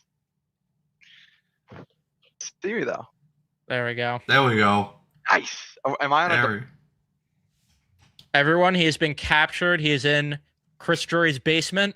In case you didn't know where Nick was right now. Yeah, we're still moving in, so this room's a friggin' mess. Am I on a delay? Can you guys hear me well? No, you're good. I forgot where I left off. I was in the middle of ranting. Grace called me and it booted me out of the damn thing. Like, oh, I'm on the way home. That could have been a text. Get the divorce papers. Oh, dude. How Holly's- could she? Dude, how could she have been? She should just know. Dude, when I told her on Saturday I was recording a video, she goes, "You're doing what? Again? It's been so long." I'm like, I know, Grace. Thanks. Been quite some time. I don't know where you left off with the rant, but I was Something gonna bring about up. EJ Emery. Yeah, I mean, I was gonna bring up outside of EJ Emery the fact that Justin Dowling has outscored Othman and Hartford. I don't know if you heard that part. Good lord. shocker. What else was I gonna say? Oh, Brandon Scanlon has as many points as EJ Emery right now. Maybe I should have just not hopped back on. This thing is not cooperating, dude. It's not sitting on top of my PC for some reason. Oh, there we go. Now just give it like an hour and a half to focus. Dude, it looks like you're looking at me underwater right now. Can we figure it out? You know it's bad when I just had my Islander friend text me. Hope you're doing okay today. You're getting condolence letters from the opposition. Good lord. Good lord. That's stupid. Damn it, dude. My Twitter reset so I can't see where I left off reading.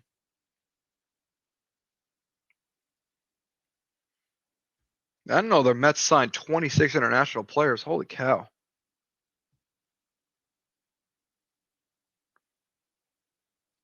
Holy shit, they just lapped the entire Rangers farm system in one go. Good for them. Did you guys talk about that John Heyman thing about Beatty playing left field?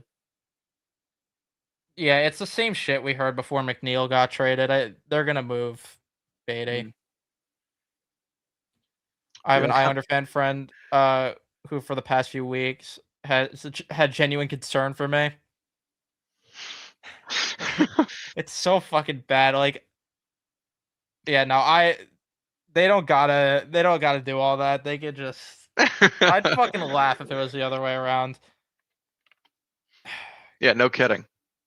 But it never will be the other way around because we're always dressing up and playing pretend here. That's all we do. I kind of want to give you like a. I want to give you a sneak peek at the at the thing I started working on today for the video, but I almost don't want to give it away. After the live stream. Yeah, I'll show you the cover page. The cover page is gonna be in question, dude. We might not make it out. I have a feeling I know what it is. I think I know exactly what it is. There's 4 elements so far in the cover page. One of them's gonna get me in trouble. I'm nearly positive of it. I The know other 3 are what just it is funny. then.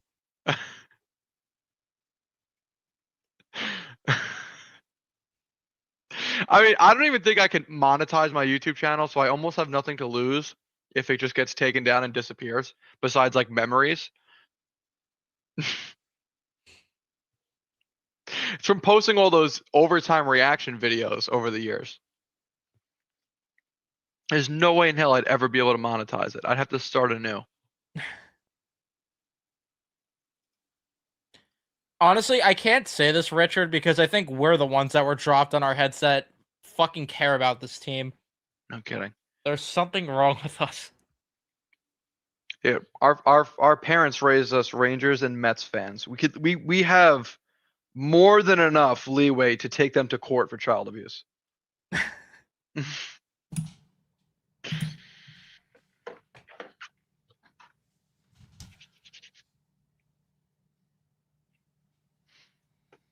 Let's see what else I could put together. Fuck it, just while we're doing this. You little fucker. I was probably gonna end the stream soon. Word. Anyone have last comments? Send them in. I did not think I was gonna be live for 3 hours, but this is what happens when We're your back, team plays dude. pretend. Yeah, but dude, we're back. This is what it is, man. Barack. We are Barack. Dude, just you wait. This team might be so bad they force us out of retirement. Oh, don't worry. When the 2027 MLB lockout happens, we'll have nothing but time to talk about this sorry ass franchise. When we're literally given no other choice. No, what are you talking about? I got fuck, I have nothing actually. I was gonna say I got the Knicks, but they fucking suck too. Another Make-A-Wish franchise. You got the Eagles. Hello.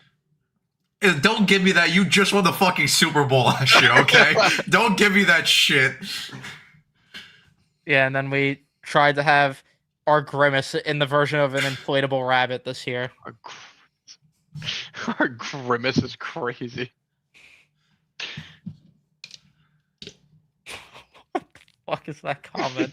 I'm not pulling it up. What the fuck? The nostalgia historian.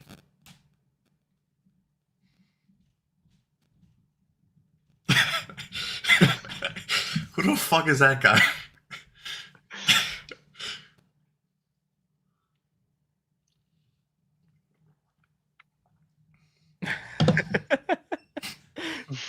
Guy giving me a fucking dirty look because I said his franchise after winning a Super Bowl is like Never an easy day in Birdland. Unless it's the Orioles because they got Cheeto Bear. That Birdland has it easy.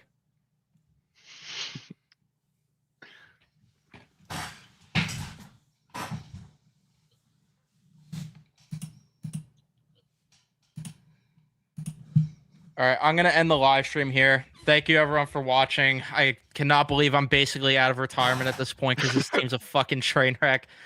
But we'll probably have more shit to talk about because it just doesn't end with this stupid fucking team. It was a nice 12-month hiatus, though, right? Well, maybe not that long, but we got pretty close. I wish it was longer. But thank you, everyone, for watching. I don't know when the next stream will be. Probably when they do something stupid, when they get nothing in return for Panarin. Sunday it will be. But thank you, everyone, for watching. We'll see you guys in the next one.